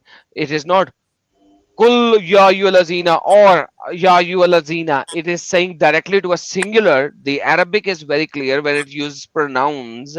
It says wala tasabbu. And you singular, Mhm. do not abuse. If you read the Ibn Kasir, it says that Muhammad was abusing their gods, and the people of the Quraysh Makkah came to the Chacha, the maternal, not Chacha, is parent, the father uncle. See, what is the father uncle is called in English? What is it Mother is again? parental. What is the father side uncle is called in English? Still uncle. It's one word. Paternal. Paternal. Okay. Paternal. So the paternal uncle of Muhammad, and they said, stop your child of abusing our gods, or we will start abusing Allah. And then this verse was revealed. It's in Ibn Kasir if you go and read it. Okay, fair enough. I'll look into it. All right, brother. And then this verse was abrogated according to Ibn Kasir as well. Fair enough. I've a lot to learn. A lot to learn for me. Oh, we are here. We are human beings, brother. We are always learning. True. And I appreciate the context you're giving. You're not just you're not just saying things without giving reference, which I appreciate. What was I saying? So yeah, I in response to how can I say in response to the disrespectful responses that you've been received and the abuse you said from other Muslims, I've been on a podcast for quite a while now and again. A friend of mine, a guy that I know, who's Catholic, he has his own podcast, and I've done a few episodes with him, so I'm familiar with inter-religious dialogue. How about we forget every other person that you had a discussion with? Okay. Let's do discussion, you and me. Fair enough. Perfect. No worries. Brother Hussein? Yes. I think you were talking about hadith. You said about the urinating in the air. Yes, about that's I kind of find that a kind of a humorous hadith, but you know what I'm really interested in is the topic that we're talking about right now about Mohammed Hijab. Yes. And the fact that this woman that he married, and that she's gone to all these sheikhs, trying to get assistance because of what he did to her, in terms of the misyar marriage, and none of them helped her because this is all permitted in Islam. This misyar marriage is an acceptable practice in Islam, And even these two women who I'm showing their video, you know, it's like they're saying that this is a normal, acceptable thing. But the first question would be, But, does he know could about I? Misyar But marriage? Adam, could I just ask him a question about this? Yeah, I but before you ask this long question, ask him, does No, he I know just about have one Misyar? question. I Okay, just have one okay. question. I just want to ask you, Hassan, Yes. what do you think about that? The whole situation? Now, about the fact that Islam permits this type of marriage. Oh, misyar marriage. I think Adam was asking me if I know what a misyar marriage is. If I've understood it correctly, it's a marriage, as far as I'm aware, where some of the rights are forgone. A woman could say, I don't. The marriage being stripped down to its bare bones, in a sense, where the fulfillment of providing housing, providing provision, and whatnot being foregone, and it can be a mutually beneficial marriage in the sense that there is no real financial commitment and other commitments you would associate with a regular marriage. Is that correct? What a marriage is? You know, I think the way they said it, it's a marriage of convenience. You know, the woman is allowed to forego her privileges. Now, you know, Yes. Let me just tell you the reason that this marriage, this type of marriage, it's in chapter 4, verse 128 of the Quran. And it says, you see, because Muhammad had this wife who was old and fat. And Muhammad had all these young, beautiful wives. And so he didn't really want this old, fat wife. And so he was going to divorce her. And she didn't want to be thrown out on the street. And so she said to Muhammad, honey, you don't have to have sex with me anymore. You don't have to sleep with me anymore. Give my night to the young Aisha instead. But don't divorce me. Don't throw me out on the street. And then the verse came down in the Quran saying it's permissible for Muhammad to accept these terms, that he can accept these terms of marriage, and the woman is allowed to abdicate her rights, to forfeit her rights, and the man is permitted to accept her forfeiture of her rights. And so it permits for this type of a marriage, you know, which is what Mohammed Hijab did to this woman.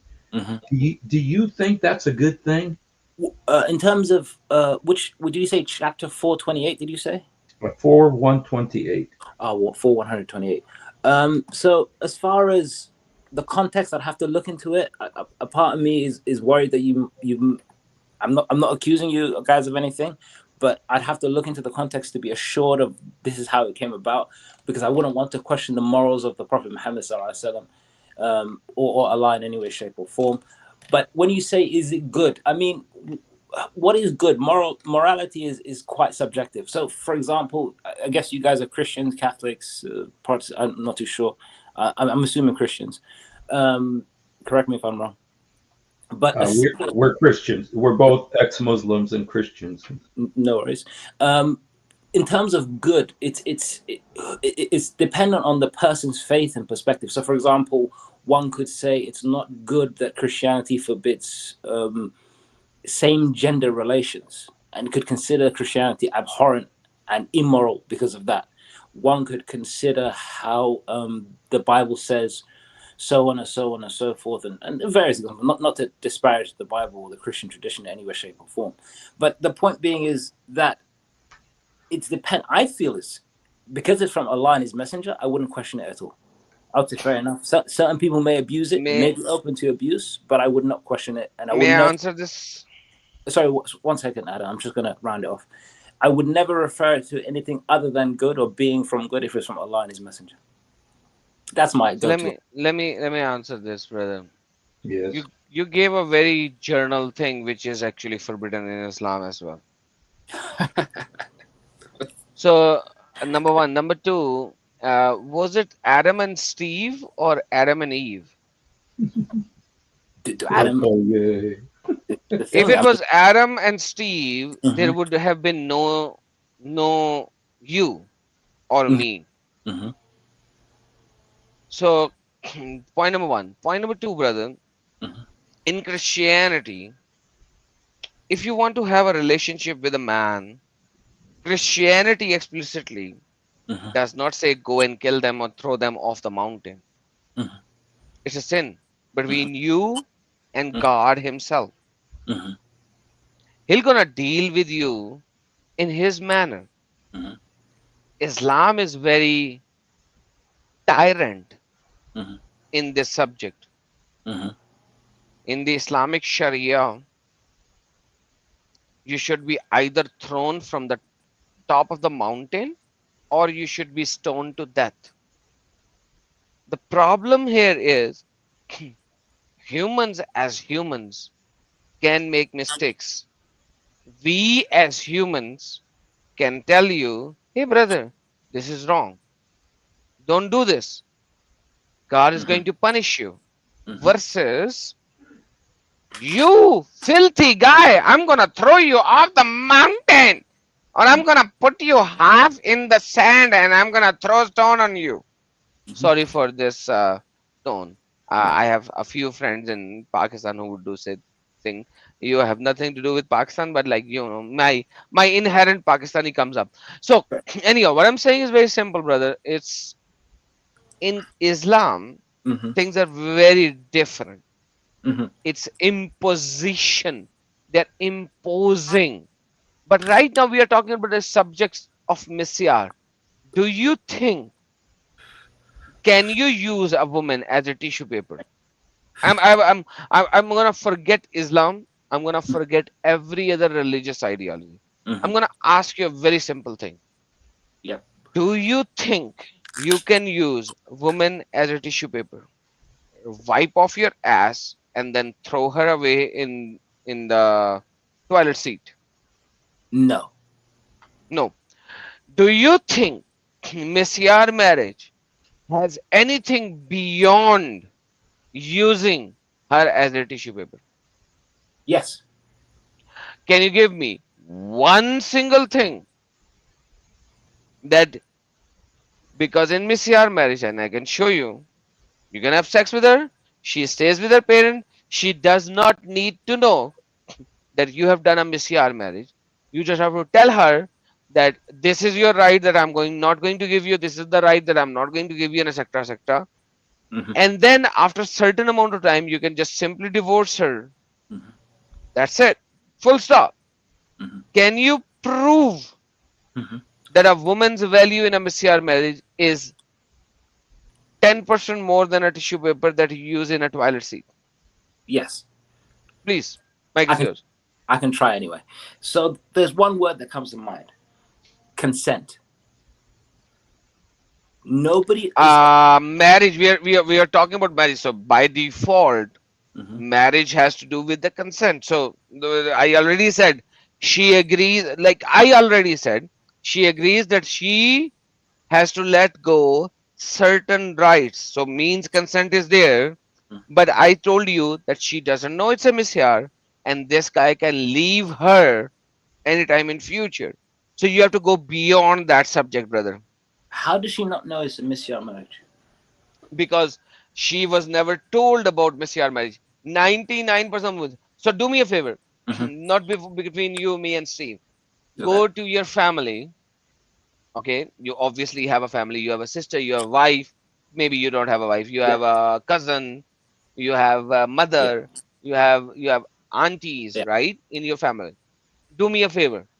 Yeah. Go to Yeah. all of your ladies, Yeah. and let's say there are 10 ladies. Mhm. Okay, in your family. In your family, Yeah. ask each and every one of the ladies what is a misyar marriage, and They probably won't know. I guarantee you, right now, right here, 9 of them do not know that. Yeah, that's a good estimate. Yeah, I would agree. Perfect. Thank you so very much.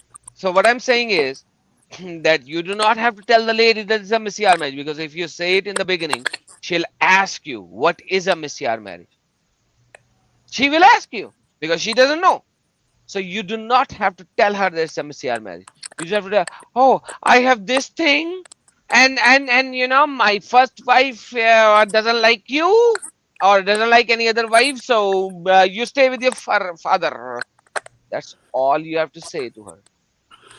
Could I could I just show one hadith here too? Yes, brother, please, please, Yeah, please. sure. I wanted to show, because of what Hassan said about consent. I just wanted to show, I don't know, maybe you know this hadith, that the Messenger of Allah said, "It is not lawful to lie, except in three cases. Something a man tells his wife to please her, to lie during war, and lie in order to bring peace between people." Yes, I know So that. according to Muhammad, it's permissible to lie to your wife and to not tell her, that this is a misyar marriage until after you get married. No, no, Like not even after you get married. When you are about to give her divorce, or when she argues with you, brother Hussein. So I'm sorry, I agree with the rest of the part. I just want to fix you on that. Here's my issue. As far as I'm aware, and by the way, I didn't know what a misyar marriage was myself until this whole situation came up. Wow, wow, brother Hassan, wow. So how old are you? May I ask you that? 36.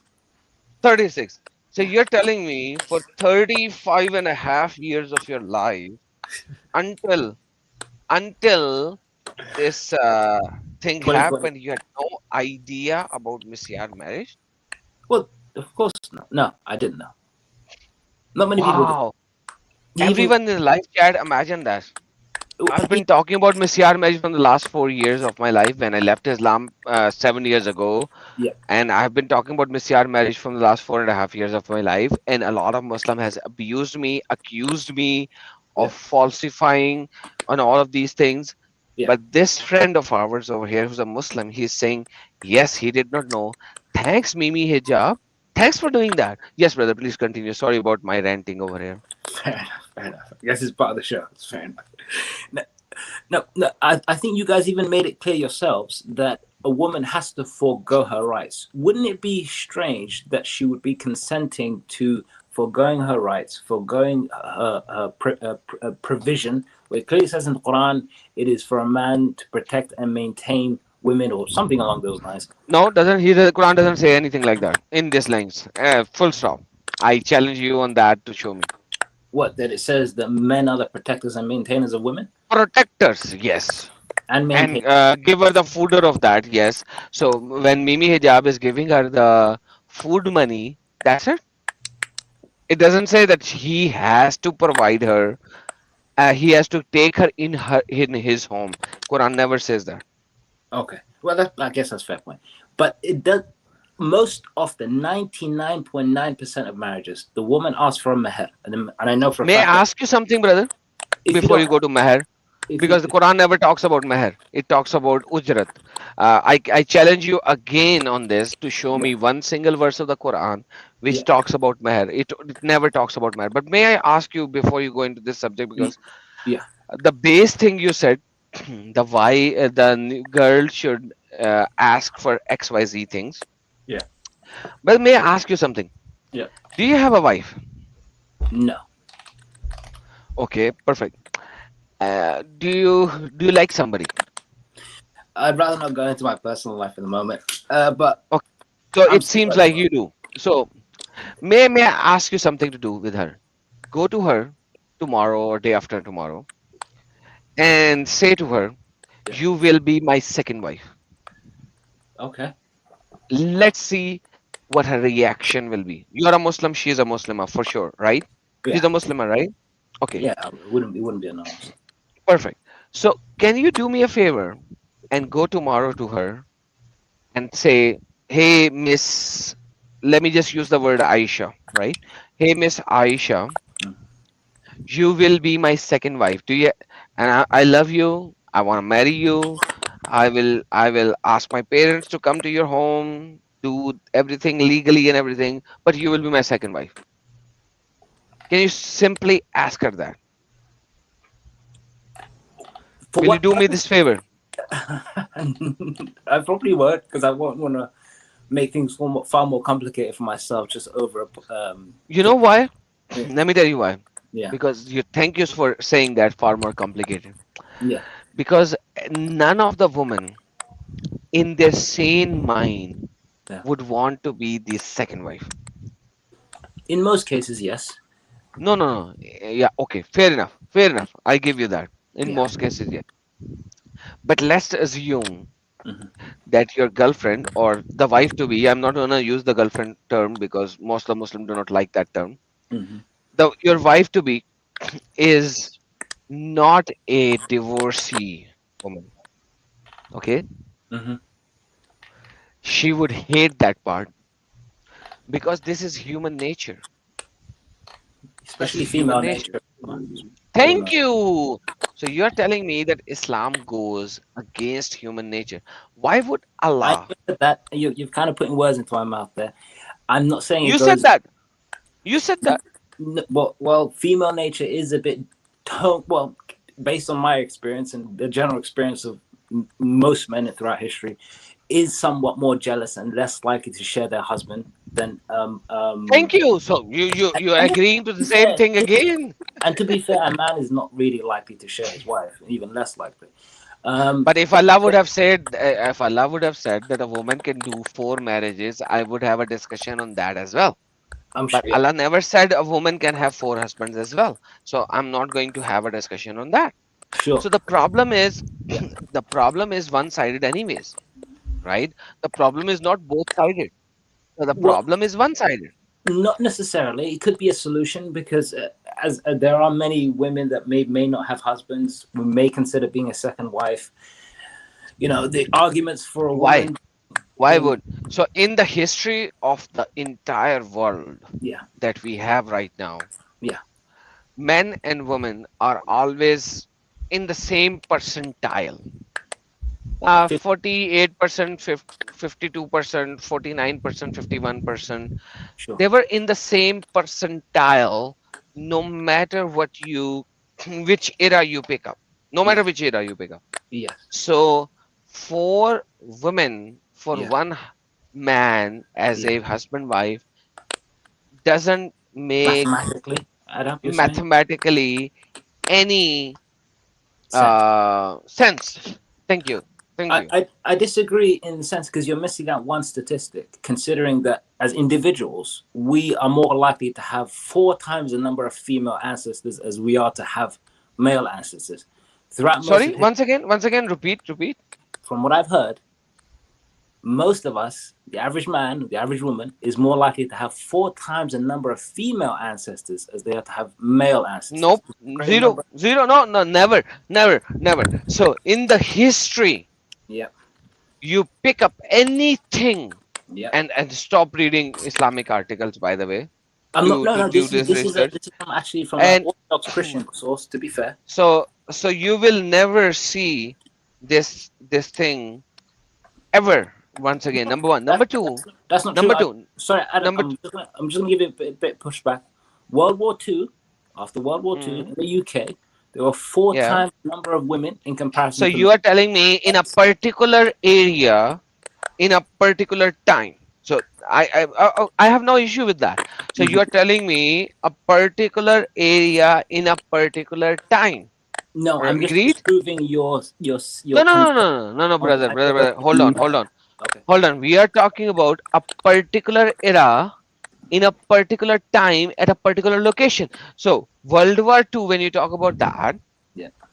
in a Europe, in the whole Europe, a particular area where so you are telling me Yeah. that Islam is localized for a certain area in a certain time when something happens and the male population increases far greater than women, only then you can have 4 wives.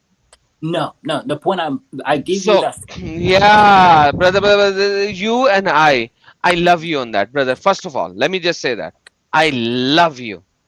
I love you because number one, as a brother. By the way, I'm not gay. I'm I sorry. never. Yeah. I still in the best way. I like because some people, whenever I say to somebody, I love you, they're like they're discussing minds in the live chat as well sometimes. So let me Okay. just prove that. It's a Christian So love. yes, thank you so much, brother to brother. So brother, like here, what you actually gave me an example versus what Islam says do not coincide. I was just I was counteracting your argument. I was counterpointing your argument. Your argument being that throughout history, of the ratio to men to women is always 1-to-1 throughout any point in history. And I say, well, this is not true. As a matter of fact, as we sit today, we have twice as many, as I've just Googled, female. Just twice as many for maybe 10 years? No, throughout human history. No. In Europe, not twice as many, 1.57, if I'm not wrong. Go search on the Google. Everyone in the live chat, give me the version. It is 1.57 or 1.58. Please correct me. Right after World War II, so it still did not go all the way to 1 versus 4. Oh, well, definitely World War II. The ratio is 4-to-1, but I think we might be going to the weeds. Yeah, no, it never goes to 1.4. Let me just Google, because it's nobody is doing that. Nobody is helping me.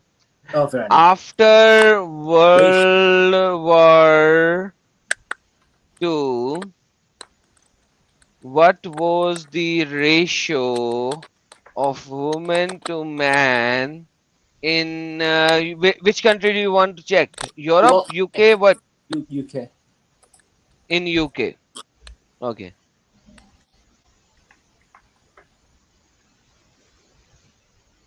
$93 men for every 100 women. So I was right, 1.57%. So you are telling me that every man can marry 1.7 women. No, that's not what I'm saying. That's not. You gave me this example, brother. You said that after World War II, men ratio was much higher. That's correct. I did say that. And that's like every 93 men for 100 women. That's correct. Let me show it to you on screen. Brother Steve Hussain, brother, if you don't mind, can you please show my googly thing over here? Okay. Your Google search. That's what I searched. After World War II, what was the ratio of the women to men in UK? You said UK, 93 men for 100 women. But that's still 1.5, 1.5 something. Sure, it's close to 1-for-1 basically. It's close enough. 93 to 100. That's very close. Yeah. Doesn't necessarily. Again, it was just a counterpoint. The other point that I made is also factual. Well, it is factual. This one I quoted isn't. It doesn't seem to be factual. The 1-to-4 ratio for World War II. You corrected me there. But in terms of ratio, in terms of female ancestors to male ancestors, I know for a fact that it's at least twice as many. You said asses? Sorry, please. I need to understand what you're saying. What is asses? What did I say? You said woman asses to male asses. What does it mean? I'm speaking quickly. Men to women, as in. Let me make my point clear. You corrected me on the point of ratio of men to women after World War II. I said 1-to-4, but it turns out to be 93 to 100, so close to 1-for-1. But in terms of ratios between male ancestors compared to female ancestors, it's at least 1-to-2. At least is the word I was saying quickly. Brother, I do not understand when you say woman asses to male asses. What is asses? Is that what I said? At least that's what I heard. So what is asses? What, like this word asses? Can you spell it out? Maybe I'm stuttering. Let me make my point clear. For the ratio of men to women, it's twice as many female ancestors. That's the word I meant to say. Ancestors. Yes. Brother, never. So let me Google it as well. What do you want me to write on Google? Female ancestors. Yeah, that's the word. Female ancestors versus male ancestors. Versus male ancestors. Okay, my spellings are wrong. Modern human population have roughly twice as many female ancestors as male ancestors. This is primarily due to difference in reproductive successes between men and women, with men exhibiting greater variance in the number of offspring they produce. Okay, so what is your point? That female ancestors are more than male, right? Yes. So this is why I said we're going off into. But like, brother, hold on. That actually proves my point. Male goes to war, male goes to war, they die faster. Mm-hmm. Hence, male are twice as many, so they die. So that is why they're always 1-to-1 ratio of male and female. So Have you can never go for 2 wives or 3 wives or 4 wives or 5. So here you have a secondary problem. You have uh-huh. a secondary problem. Uh-huh. If Allah Uh-huh. is saying 4, Uh-huh. you are telling me that for every one male there is a Uh-huh. 4 females, correct? No, I'm not saying that. No, That's what you said. no, because that's statistically incorrect. That would be a horrible thing for me to say.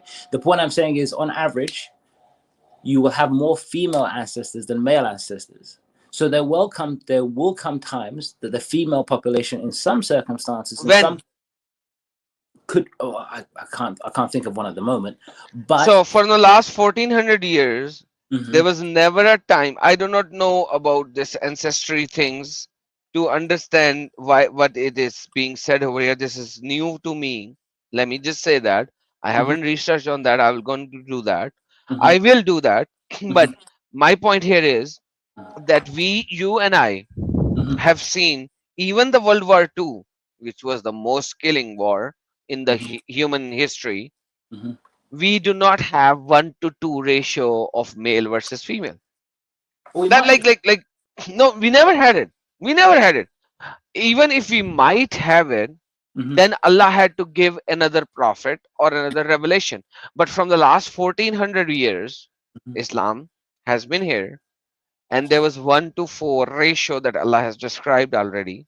Sure, sure. So it may not And it may not exactly be 1 to 4, but it may be cases where the female population outweighs the male population in a when particular. in the last 1400 years, show me when. Let me find one. Let me find one.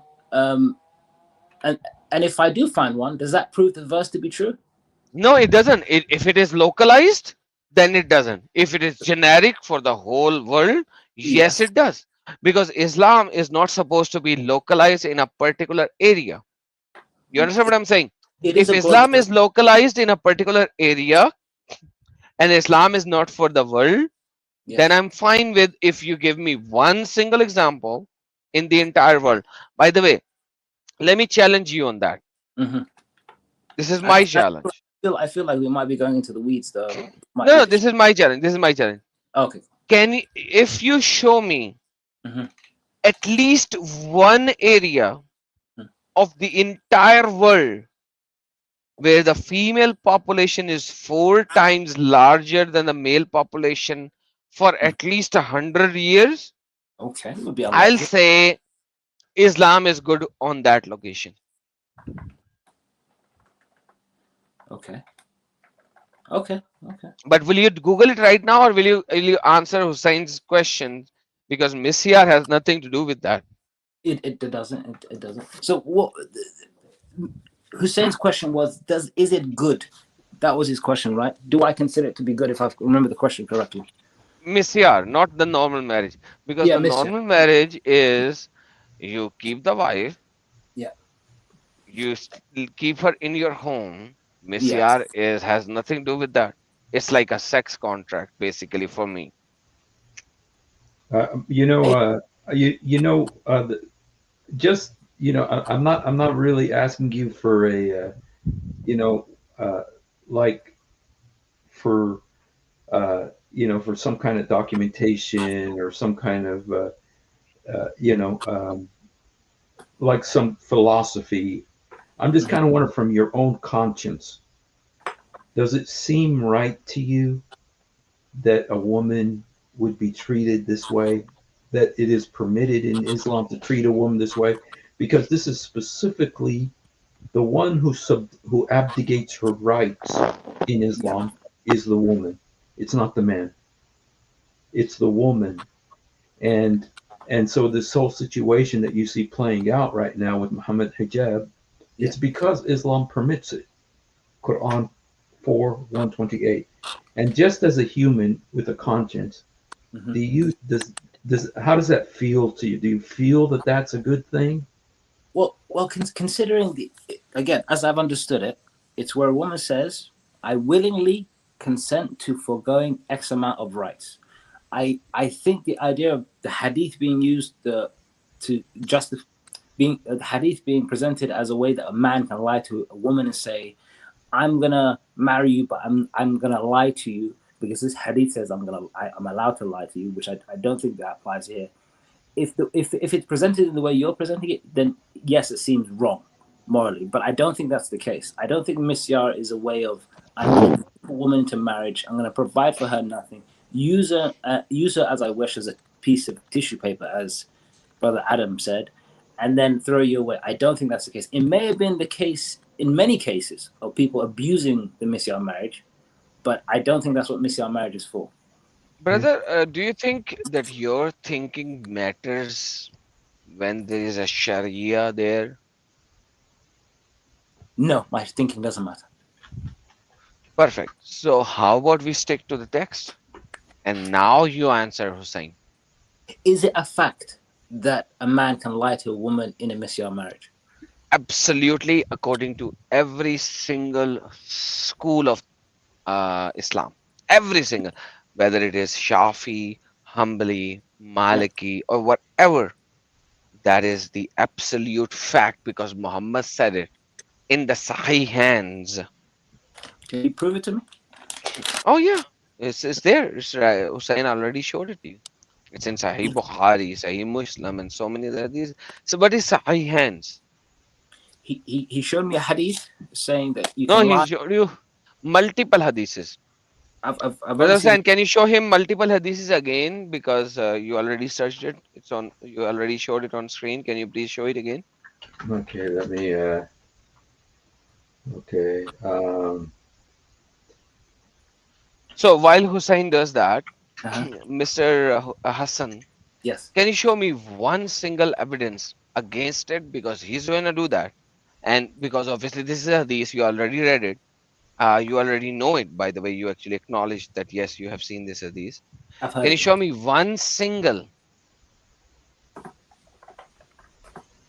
Islamic mujtahid who would say against it? I have to check it. Give me 1 second. So while you do that, so you're doing it like right now, correct? Yeah. Okay. So This is the hadith that brother This is the hadith, yes. saying it is not lawful to lie except in 3 cases. mhm, Something that a man tells to his wife to please her, mhm. to lie during war, and to Mhm. lie in order to bring peace between people. Yeah, forget the next 2 points. Just Yes. stick to the wife point. Yes. Now, I think there's a lot of liberties being taken for an individual You to think Can I- you're talking about you're talking about your personal opinion. Everything that we said, me or Hussein, Yeah. is not about I think.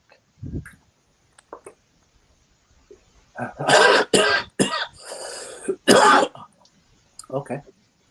So So how about we go into some theology based on the text or the Yeah. textual criticism? you want me to go into theology or? Yeah, because that Islam is a theology, you know. Uh, in Islam, it is stated very clearly that we are not going to look at the logic. That's not You know the tayayyum, that when No. you don't have the water, you do tayayyum. Oh, this is what using sand or something, or Yeah, exactly. And Yeah. then when you are wearing leather socks. you rub over the socks, not underneath the socks. Yes. So Ali said, if we are to use the logic, this is the hadith of Sahih Muslim. If we are to use the logic in Islam, Yeah. the tayayyum on the socks Yeah. should not be done on top of the socks, but on the bottom because the dirt goes on the bottom. Yeah.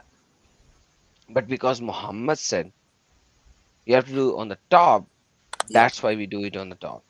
Yeah. So Islam does not has to be followed by you think or logic. it has to be followed through what is written in the text. I think you may be stretching it No, beyond the I'm bounds. not. When there are That, certain things which are clearly stated, you what you've cannot go beyond. what you've said there is a fact. You rub over the Thank you. socks, not underneath the socks. There's no lie there. And then this is the way it was explained to me, the way you said it to me. If we were to use our logic, you would wipe below the socks, but you are commanded to wipe over the socks. Right? Masah, I think it's described right. Yeah, Master.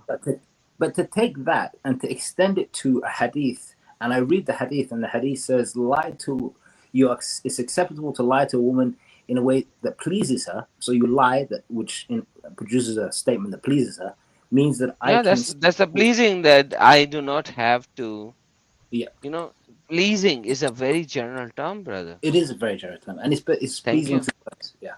So for me to take that and go, you know what, I'm gonna promise her the world, but then I'm gonna, in the end, use her like tissue paper, and it's still permissible. This is making the ambiguous. When did Muhammad Hijab promise her the world? Well, that's what I'm not really here to comment.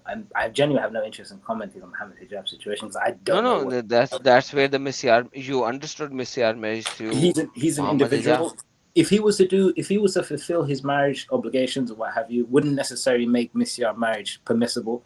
If he was to or moral, because I guess that's what we're arguing here, and if he was to abuse women and do it, doesn't necessarily make the hadith less moral. His actions are his own. Now we're questioning the morality So of you Messiah. have to prove that, no? The problem is you Yeah. gave a very general statement, but you can't prove it. Why?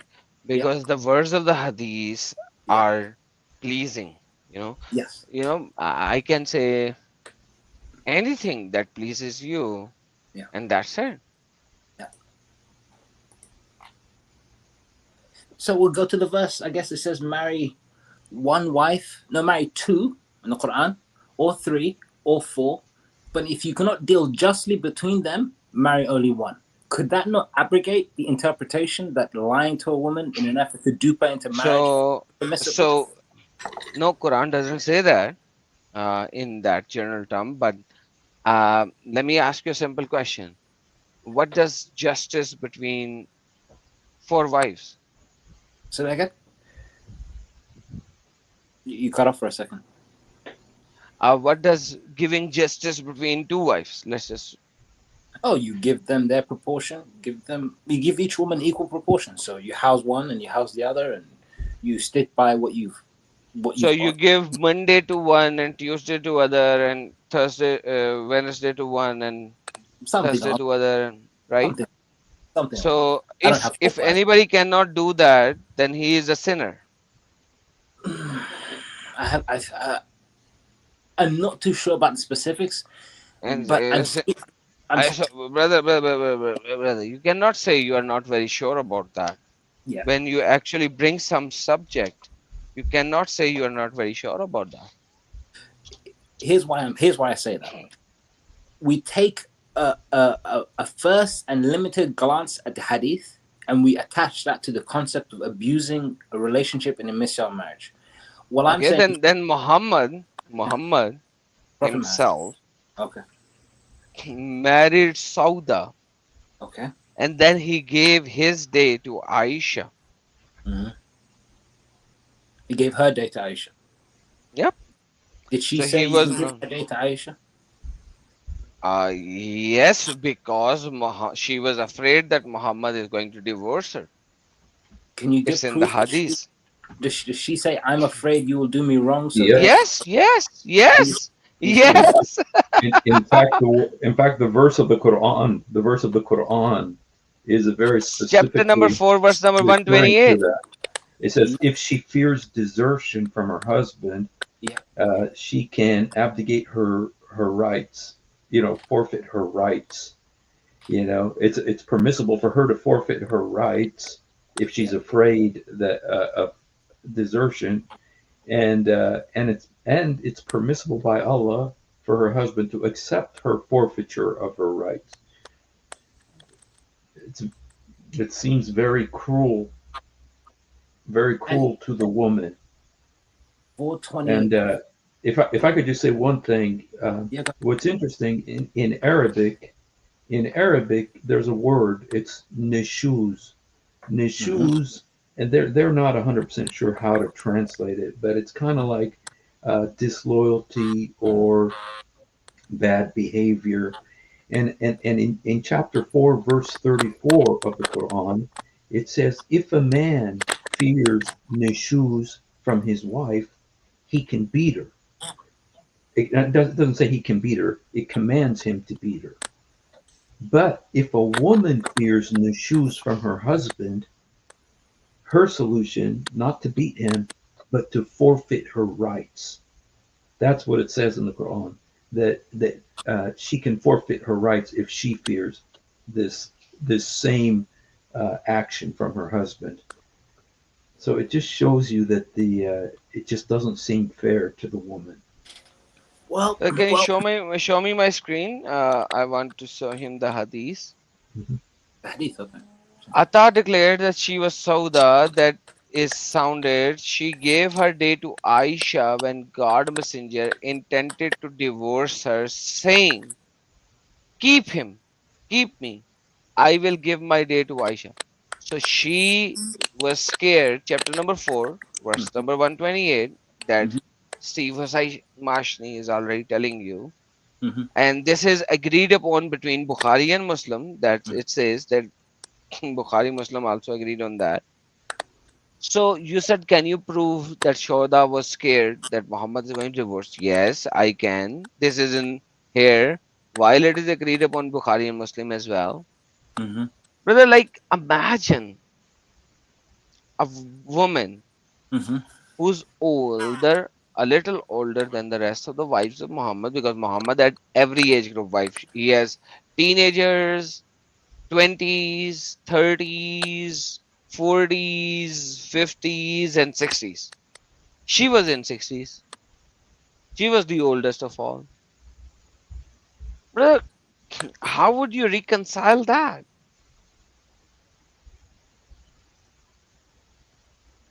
How would I reconcile the hadith or No, what's the question? everything.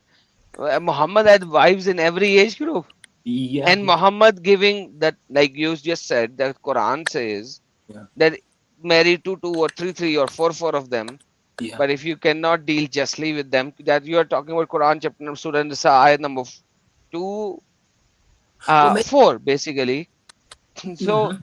imagine here, Muhammad himself did not do justice with all of them. Well, that's quite the judgment. I mean, I'm not too sure. She did give up her right willingly, as you stated yourself. She There did. was So why did she give her right just? let me, if you don't mind, I just want to give a little response. Now the question here is it moral? Because that's ultimately the question, right? We are not talking about morality right now. Okay. We are talking about as you and me, because you said Quran says Mm-hmm. marry two or three or four of them. Yeah. But if you do not deal justly with them, Yeah. then marry one. Yeah. Your prophet did not deal justly with all of them because he wanted to divorce an old wife. Yeah.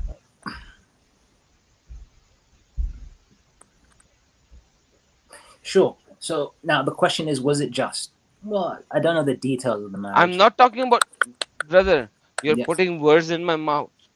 That was your question, wasn't it? Why are you saying? Yeah. Because it's just like, I'm saying Muhammad disobeyed Allah. I don't think he did. He just did. According to Quran, you said it. If you cannot deal justly with them, Mhm. marry only one. He Yeah. did not deal justly with one. That's your moral judgment. Your moral judgment No, is it's not. It's so okay. Listen. Yeah. According to Quran, does Sauda has a day? I don't know. Come on. Now you are being dishonest. I'm not being dishonest. Yes. The point. So if Aisha has a day, if Mamuna has a day, if Hafsa has a day, if Safiya has a day, Mhm. then Sauda had a day. Did he not visit them all at one night at one point? Yes, he was banging all of them at one night. I wouldn't use that terminology. No, but that's the term, because that's the term that is written in the The hadith. term in Arabic is worse than that. But yeah, that literally, like, I used a very, very, sophisticated word. I think The Arabic says that he used to enter in them, means he used to put his private part in them. Yes, it is. Yeah. So the hadith word is very, very bad. So I'm using a very, very good term, by the way, brother. I think you could do better. But anyway, having said that, I think in terms of judging it morally, I have no problem with it. I think what Allah allows in this particular situation. So you say it's moral to let go one of the wife? Well, he didn't let go. He didn't divorce any. He didn't divorce any of them, did he? Sorry? He did not divorce. Okay, so there's no divorce committed. One of them. Why? Why? Because Sahih Bukhari says, if a woman fears cruelty. Forgive my pronunciation. Cruelty. I can read it. Or desertion on her husband's part, i.e., husband noticed something unpleasant. What is unpleasant in Sauda is old age, and wants to divorce her, but she asks him to keep her and provide her as she wishes. Chapter number 4, verse number 128, which Hussain Mashni gives. There is no blame upon them. Okay. Like, how disgusting. A god, and I'm not talking about Allah, I'm talking about any god, whether it's Christian god, Hindu god, Buddhist god, any god, has to be to put women in this kind of a filthy, disgusting manner. Brother, please, mic is yours. Okay, appreciate it. So the point is, it's a moral judgment. You're saying this is unfair, this is unpleasant. But if you were to critique any religion, you would maybe come to that same conclusion, because you may be seeing it from a, I guess, Eurocentric Western view, or whatever the view may be that you have. I'm not Western, brother. I am the most Eastern guy in the history of Eastern guys. I know. I could tell by your very descriptive Pakistani tone that you use. Thank you so very much. I am a Pakistani. Yes. One of my colleagues is as well. So I meant it in the most respectful way. Now the question is, if you believe in Allah and you believe in His Messenger, or you believe in any God, you will see the wisdom and the nobility in any judgment made. Every single God who gives this kind of a and I'm sorry, first of all, I need to say sorry. It says something this stupid and idiotic, I would say that's not a God. I need to find a better God. And are you not able to think that you need to find a better God than this God? I think Allah is the one true God. Having said that, why? Okay, no. This is not an easy subject where you just say Allah is the one true God and then let's say this and move on. No. What's the evidence for that? I love this sentence, brother. I love this sentence. And I want to talk about Tawheed. I love the topic of Tawheed. Yeah. Okay. So you can't just say Allah is the one true God and let's go next. No. You can't do that. You can't do that. Sorry. Well, if you do me the courtesy of let me finish my point, and then I guess the heavier topic you go on to in terms of Tawheed, which I'm definitely not expert in enough to certainly debate. So you are saying the main Shahada of Islam, you're not expert, but you are here making pretzels on other things where you think matters. Well, I mean, I made a comment in the comment section. I was invited, and I thought, let me have a nice discussion with the guys. Try my best. And am I not having a nice discussion with you? Did I abuse you in any manner? No. I never questioned that I was having a nice discussion. Perfect. I was just stating my intentions, and you've been very polite and respectful and reasonable, well skilled in your arguments. I have to admit that's probably why you guys have a channel and such. So I'm certainly not skilled enough to argue against all your points. But the point I'm making is, in response to your question, do you not think that this is such an abhorrent way to treat women? Therefore, you should go out and seek a better religion to pursue. Well, then that argument could be used. Better God, not religion. Better God. Okay, fair enough. Sorry, I meant religion as a whole, because you to reject Allah, you'd reject the Prophet and the Quran and everything. But yeah, better God is what you said. That's correct. Why would God put women and men in this kind of a disgusting, immoral manner? Why would God do that? This is the thing. Adam. Could Yes, I brother. just, Yes, brother. Please, could I mic just- is yours. I just want to show. I just wanted to show what Jesus said, just because I want you to see the contrast and see if see if you can feel in your conscience which way feels better, which you think is better. Here, because the Jews were talking to Jesus, and the Jews said, because the Jews were saying, how come, how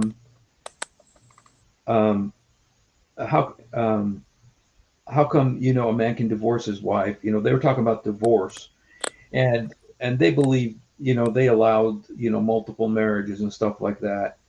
And so they came to Jesus, and Jesus said to them, haven't you read that at the beginning the Creator made them male and female, and said, for this reason a man will leave his father and mother and be united to his wife.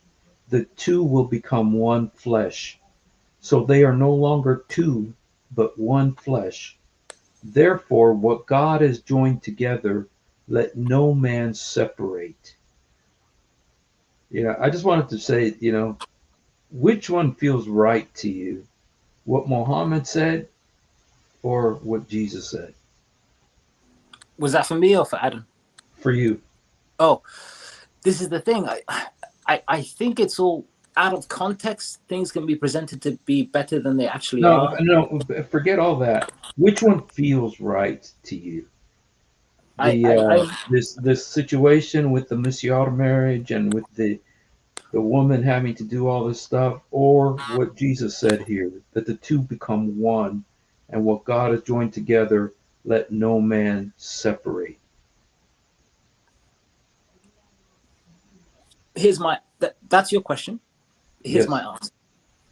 My answer is everything can be presented in a positive light without the right context, and everything be presented negatively without the right context. This context. So can you make this context negative in any way or form? Yes, I was about to. Okay, make it negative. So the context given is that men and women, as I've interpreted it, are equal. The two shall become one. Did Steve said that? That's how I interpret it. The two shall become. No, you cannot interpret something. Can I not? That's very good, though, what he said. No, What he said is hold very on. good. Yeah, it is good, but you cannot interpret something in your manner the way you think, because when you said you think about Islam, Yeah. I said you think matters in any way or form. I'm open to correction. I'll give you my interpretation. So, correct me if I'm wrong. So your interpretation, whether it is Islamic or Christian, does not matter. What matters is what is written and how the theologians have interpreted it. Let me say what I think and then correct me. Can we go down? No, why would I correct you? Because you are wrong to begin with, because you have not read the context yourself. Please tell me, have you read the context of this yourself? I've heard of it, but no, I haven't read the context. You have not. So then you cannot give me your theology unless you read the not the chapter, a paragraph before it and a paragraph after it. So, Steve, do you want to read the verse before and after it? Okay. Not verse. I said paragraph. Paragraph. Oh, sorry. Okay, let me read it. So, brother, do you have an NIV translation for this? NIV? This Yeah, is NIV. Yes. perfect. So there should be a heading before that. Okay. Read from the heading if you don't mind. Okay. But I just want to tell you, my wife doesn't like NIV, but I will go ahead. Yeah. I know. A lot of I'm people doesn't joking. want I'm NIV. joking. The beauty of NIV is there's a heading, and it actually clearly shows where the Okay. context starts. This Divorce. the heading is divorce. Okay. Okay. And it says, when Jesus finished these things, he left Galilee, went into the region of Judea to the other side of the Jordan. Large crowds followed him, and he healed them there. Some Pharisees are like the priests, the Jewish priests, came to him to test him. They asked, is it lawful for a man to divorce his wife for any and every reason? Jesus said, haven't you read that at the beginning the Creator made them male and female, and said, for this reason a man will leave his father and mother and be united to his wife.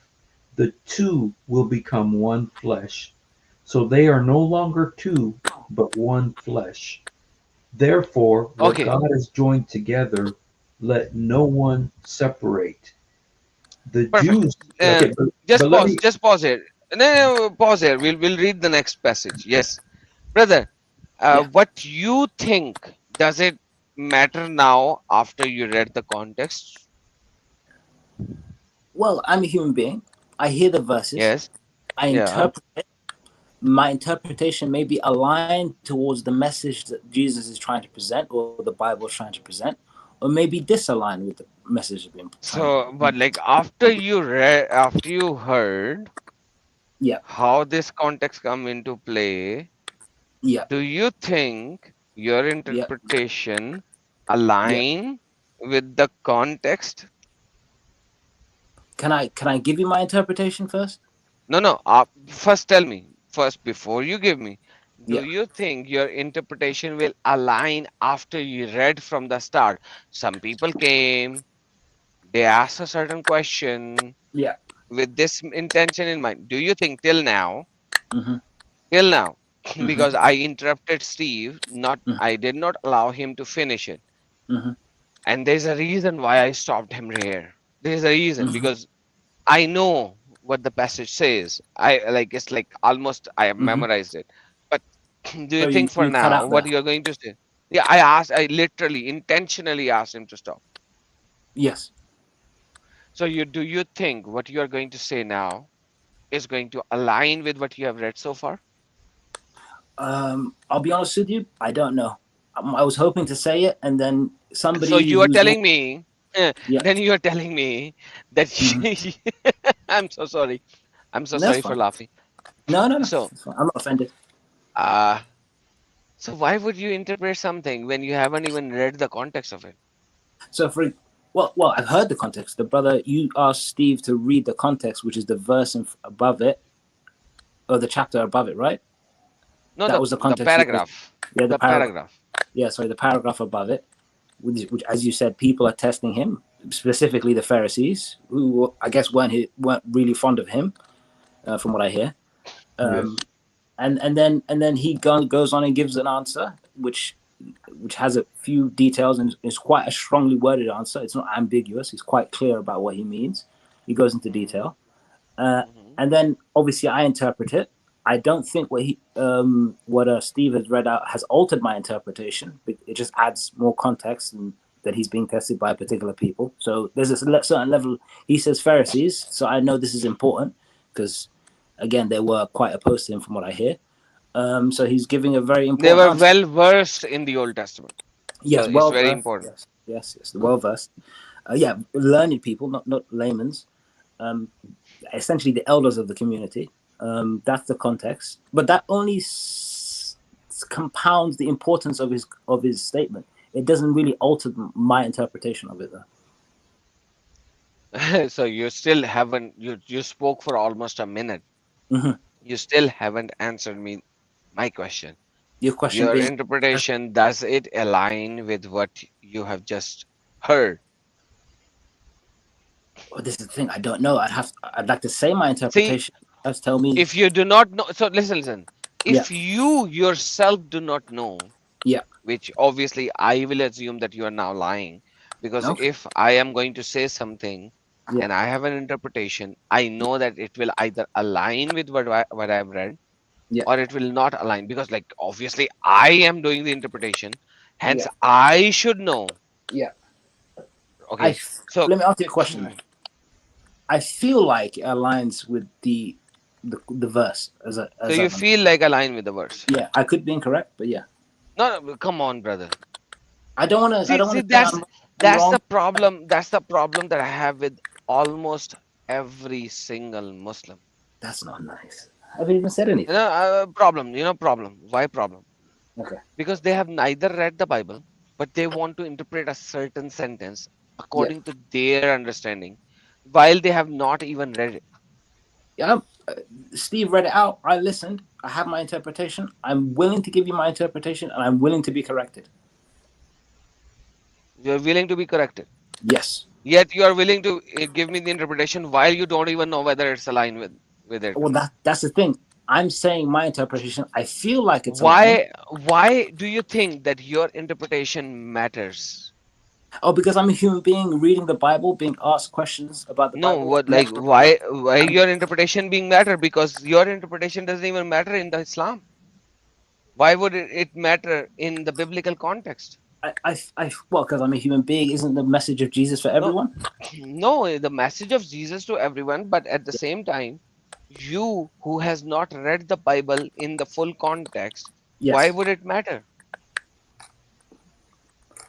Because am I not meant to read the Bible, live it out, and practice it in my life?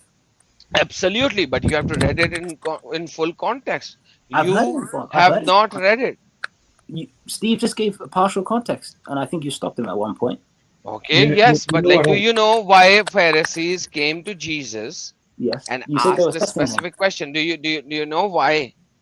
Oh, beyond what I've read so far, I don't know. Beyond what what Steve exactly. That's the point. That's the point. Yeah. So you heard something just right now. When you heard Yeah. very partial, Yeah. then you heard the context of it, but then you do not know why Pharisees are asking this question. Again, I'm not well versed in the Bible. I think you said Perfect. So you do not know why Pharisees are asking this question, right? You said they were testing him. I'll take that. If there's more For to what? it. For what reason? For what reason? Oh, I have no idea. Perfect. Yeah. Brother Steve, now you read the rest of the part. So I'm not lying, am I? I just want to clarify. Yeah. I understand you're not lying. Okay, Yeah. thank you. Because you said I was lying. One thing that there's a famous pastor who died yesterday. His name is John MacArthur, and I was watching a video that he did, and so what I'm doing right now is kind of based on what he said. Yeah. One thing he said about the Bible, and I really believe it's true. He says it has a ring of truth. Okay. When you hear it, it just something in your conscience says, "Yeah, that's right." Yeah. But some things in the Quran, when you read it, something inside of you says, "You know what? This just doesn't feel right." And so that's kind of what I was asking you. What do you feel when you hear this? I feel like that was So let me go ahead and read the rest of this here.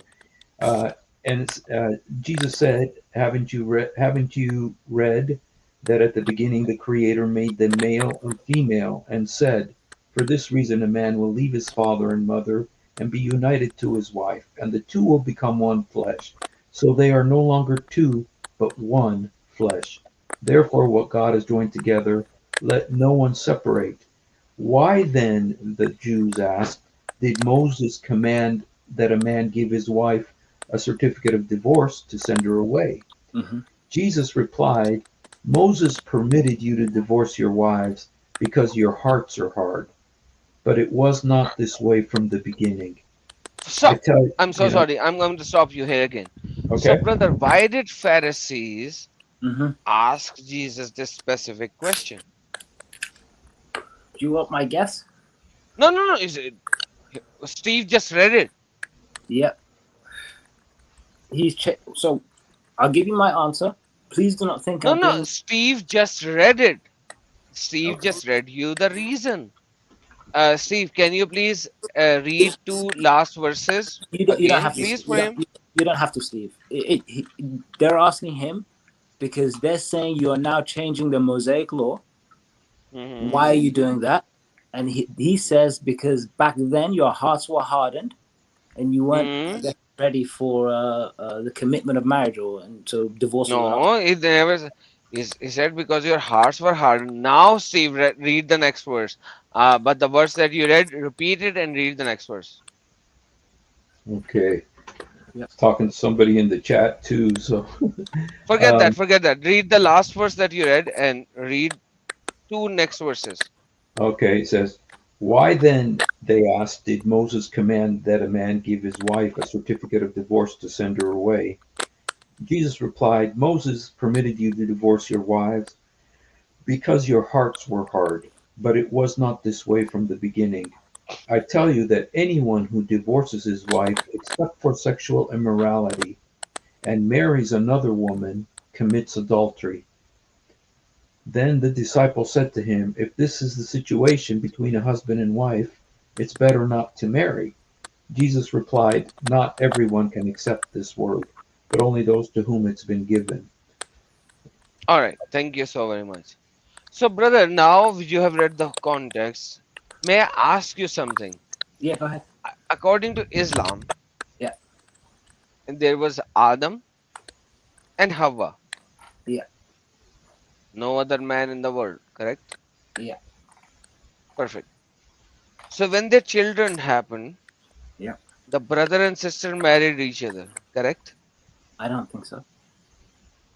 So, there was somebody else in the world that the children of Adam married to reproduce in the world?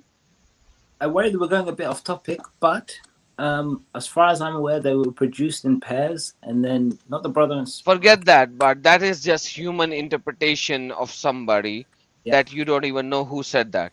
It is Gotcha. neither in the Quran nor in the Hadith. So, once again, even if they are produced in the pair, Yeah. if one pair is produced, the second pair is produced, they're still brother and sister. So, uh, after Adam and Hawa, Mm-hmm. brother and sister married each other, correct?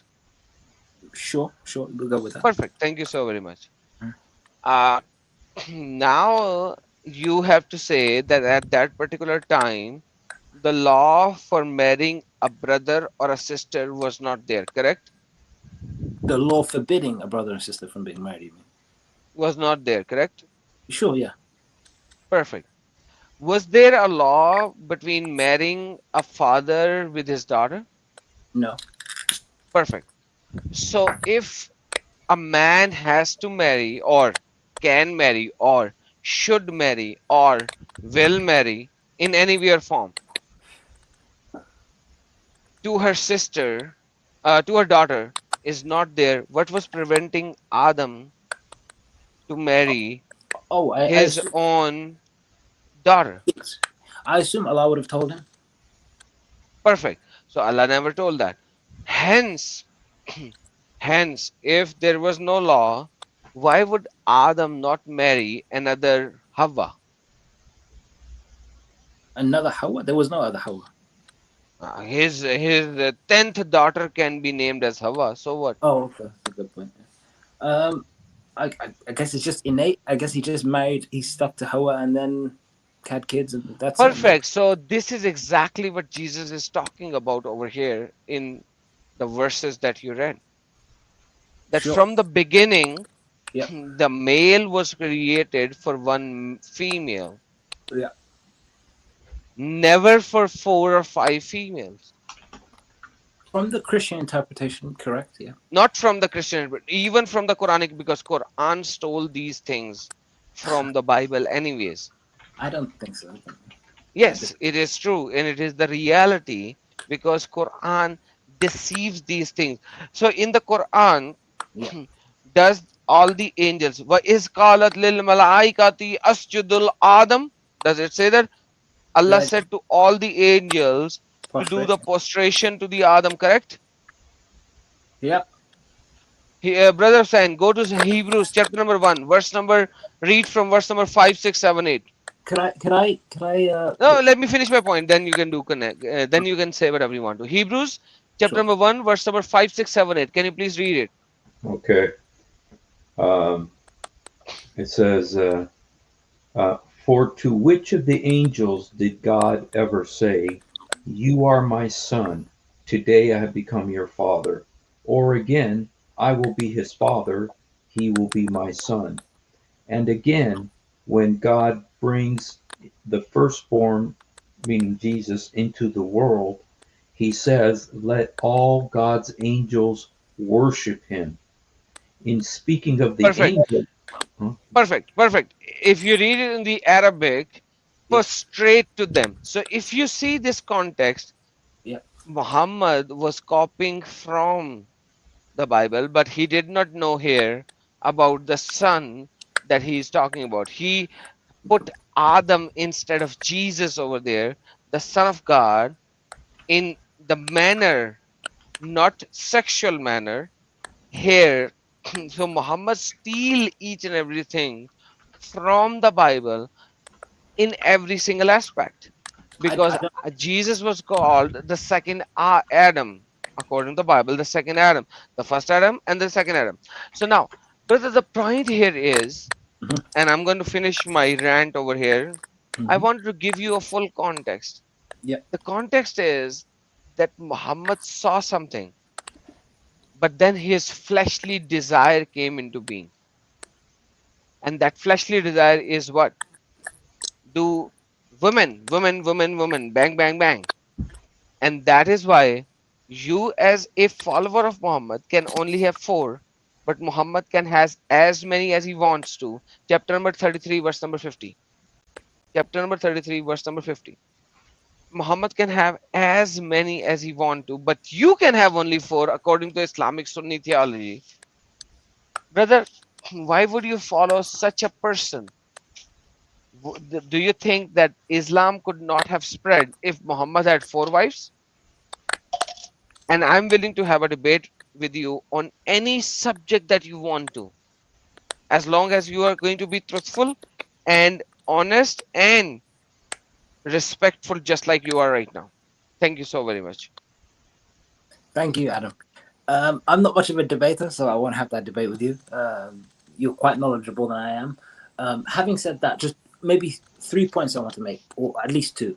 One, in terms of just in response to what you just said about Prophet Muhammad stealing from the Quran and altering the words, and then stealing from the Not Bible. stealing from the Quran, sorry. Yeah, From not just the Bible, brother. Let me just fix that over here as yeah, well, because you are using my words. yeah, So let me fix this word.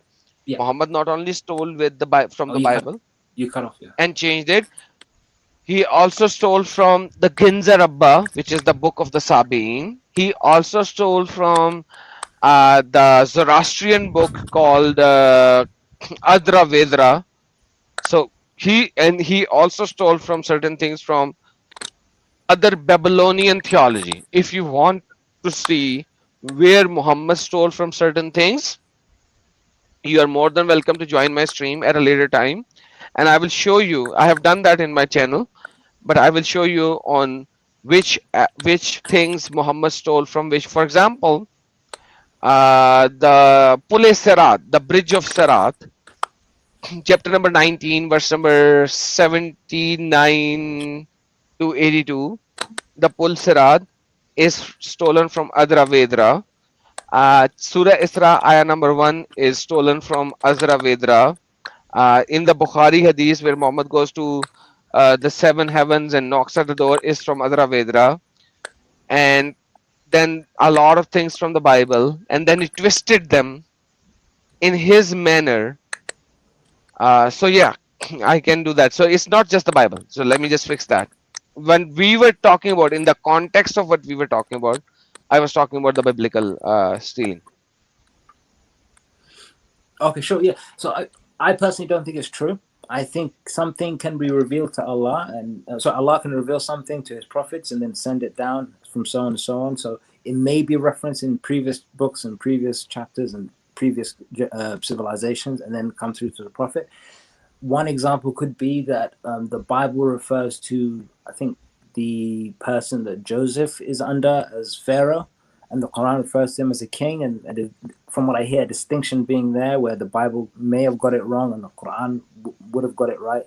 Again, I'm not too sure, I'm not too versed, but generally speaking, the idea that the Quran steals, I don't agree with that. But again, I'm not well versed, so don't take me to task with it. Do you know anything? Do you know anything, Hassan, about the timing of when Moses lived? I think it would have been 1,000 years before Jesus, maybe. It was about 1,500 years.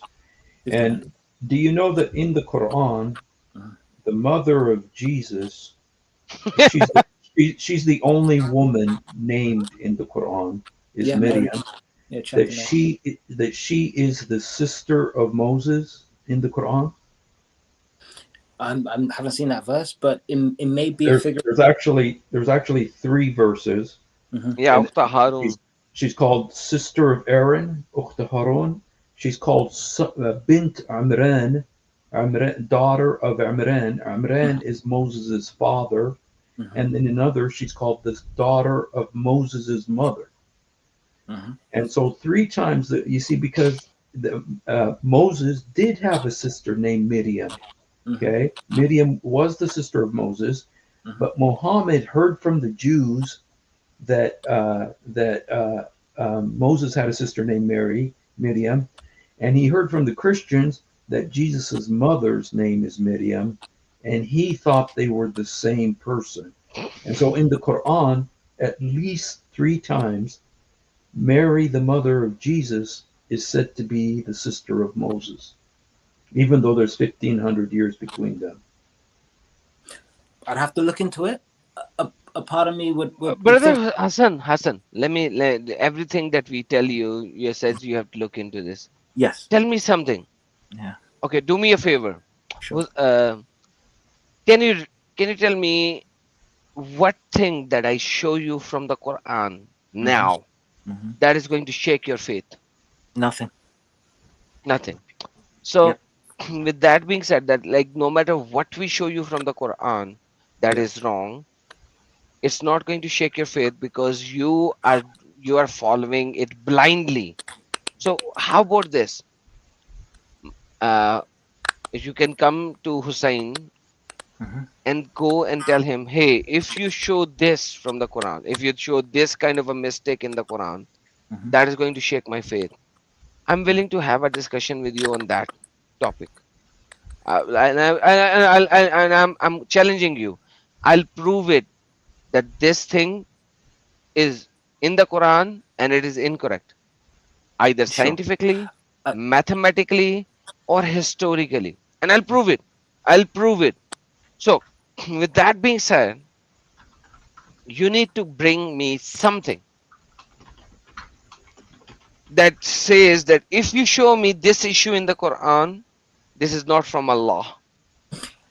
Because like otherwise we can go into so many subjects, and every time we show you something, you end up saying, oh, I'm gonna do research. There's no point in that. Should I not look into it for myself? But like you have been coming to Hussein for some time, so you should have done. So let me give you this. Bring me something, and when you bring it here to Hussein, ask him to contact me, and I will come here, and I will not know what you have researched on. Correct? Because if you have researched on it yourself, I wouldn't know. That's true. Yeah. So when you have done that, you ask Hussein to bring me in, and I will come. And at that particular time, you tell me, hey, I have done research on this.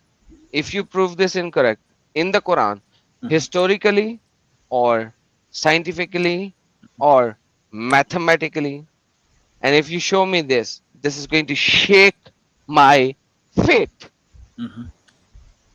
I'll come and I will have a discussion with you on that. And if it won't shake your faith, then either you will be dishonest or you have to prove me wrong on what I'm showing. With that being said, I'm going to finish this discussion. But thank you so very much. It was a very well-versed and a nice discussion. The mic is between you and Steve now. Thank you, Adam. Before you leave, before we leave, just to round it off, I won't be taking up that challenge. Whatever concept you like. Sorry, what you said? Can you repeat? Yeah, sure. So basically, I won't be taking up that challenge. I won't Won't present. be like you will not be taking up this challenge. Yeah, the challenge being, please present to us something that, if we disprove, that will shake your faith. That was the challenge, correct? So you are telling me, Yeah. that you will going to blindly accept Quran. Say that again. You cut off again. So you're telling me that you're going to blindly accept is Quran without Quran being challenged by a mere human being like me.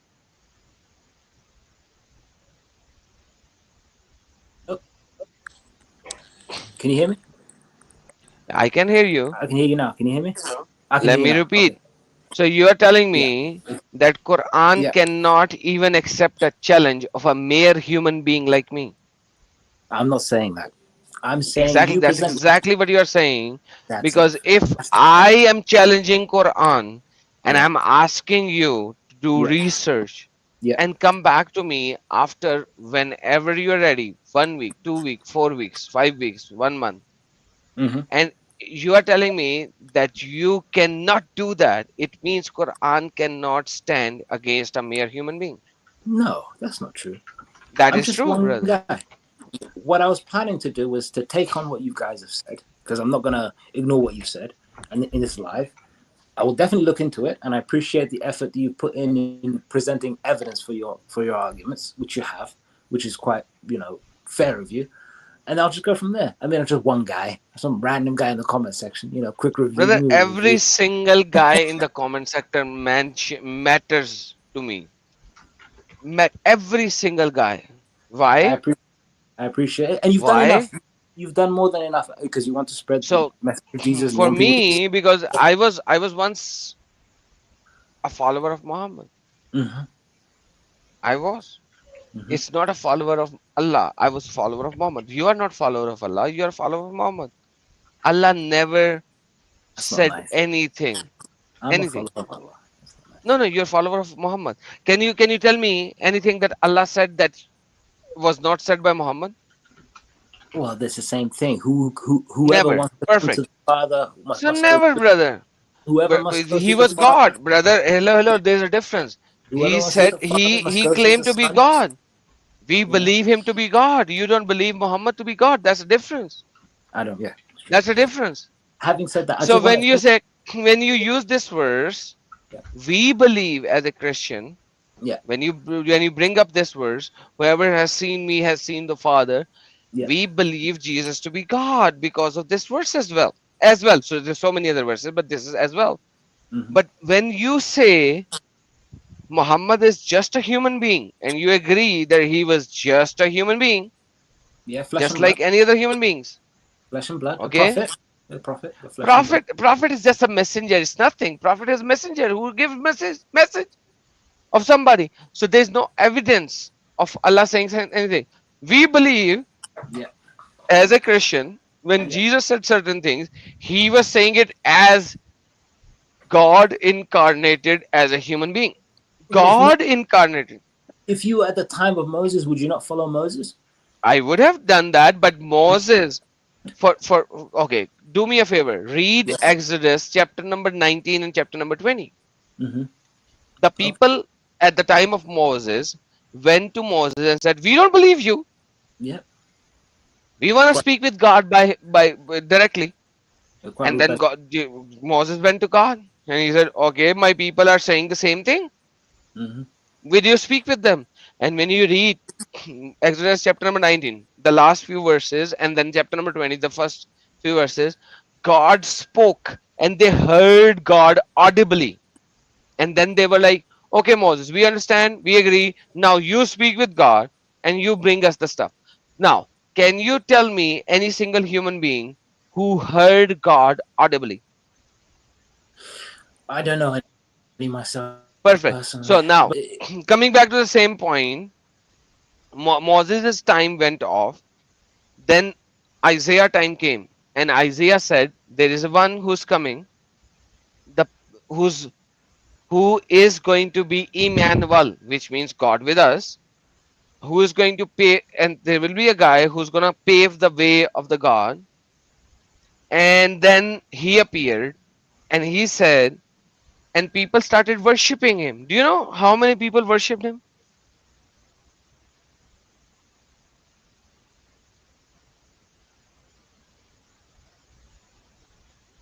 Hello? Hello? Hassan, I don't know. Hussein, did we lost Hassan? I think he's still here. Yeah. His microphone is on. So at the Oh, very here he is. There he is. Hassan. Hassan.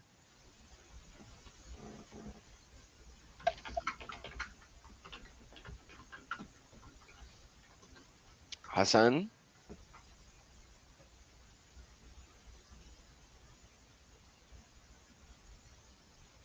Hello, Hassan. Did we lose you, my friend?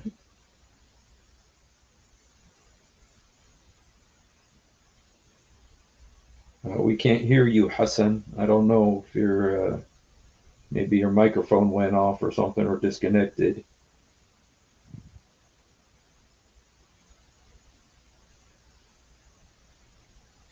So when the right Oh, moral of the story he comes says he in, can hear us. He says he can hear us. So, okay, Hassan. Oh, I'm gonna so step Hassan, out. Okay, he's gonna step out and come back in. Okay, go okay, ahead, Hassan. let's wait for him. Let's wait for him.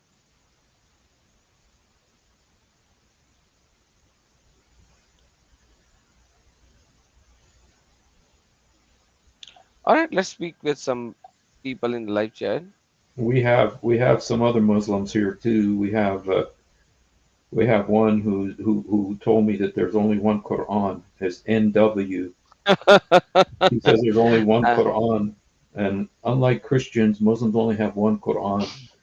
And I was telling him how that in Libya they have one. It's called the Qalun. In Morocco they have one. It's called the Warsh. In most of the Muslim world they have one that's called the Hafs. In Somalia they have one that's called the Susi. In Sudan they have one that's called Al Duri. In they have Al Bazi also, Khalaf, Ibn Kathir. They have so many different Qurans. yeah, you can have a nice talk with him. I am going to retire. I came here because your streams are short, but seems like today we had a longer stream. That's good. That's because of you. So So, but like for Hassan, I'm gonna give the information so that I can get. I said, you know how many people were worshipping Jesus? Matthew chapter number 2, verse number 11. John chapter number 9, verse number 38. Matthew chapter number 14, verse number 33. Matthew chapter number 28, verse number 17. Matthew chapter number 28, verse number 9 to 10. Acts verse number 1, chapter number 25, 26. Luke chapter number 24, verse number 51, 52. Revelation chapter number 23, 22, verse number 3. And Hebrews chapter number 1, verse number 6, that you actually read as well, all the angels as well. John 20, 28. John 20, 28, and Philippians chapter, eventually chapter number 2, verse number 5 to 8. Eventually everyone will. But like when we look into the Bible, we see people were worshiping Jesus and Jesus never stopped them. But when we look at Revelation chapter number 22, verse number 8 to 10, we see when John wanted to worship somebody, he said, do not worship me. I'm an angel I'm of a God. servant. Worship God. Yes. Same Greek language that I have given you all the references. Jesus never said, do not worship me. I'm just a messenger. He expected them to worship when there were 10 lepers. He healed all of them, and then only one came back to worship him. And Jesus said, "Where are the other nine?" He expected all of them to come worship him. And so, And thank you so very much. That's the beauty of it. So basically, if we look at it, Muhammad, the name Muhammad is a blasphemous name It is a blasphemous name. Muhammad, not Muhammad. It's Muhammad, not Muhammad. Muhammad means the one who is praised, the one whose hamd is being done. Yes. Quran chapter number 1, verse number 2, it says, Alhamdu lillahi rabbil alameen. All hamd is for the one who is the world, who's the owner of the worlds. Yes. Yes. Muhammad by itself is a blasphemous title. The Can you guys hear? praised one. Did you okay, I think I can hear him now. Oh, no, Did you hear what I said about Jesus being worshipped? something about yeah.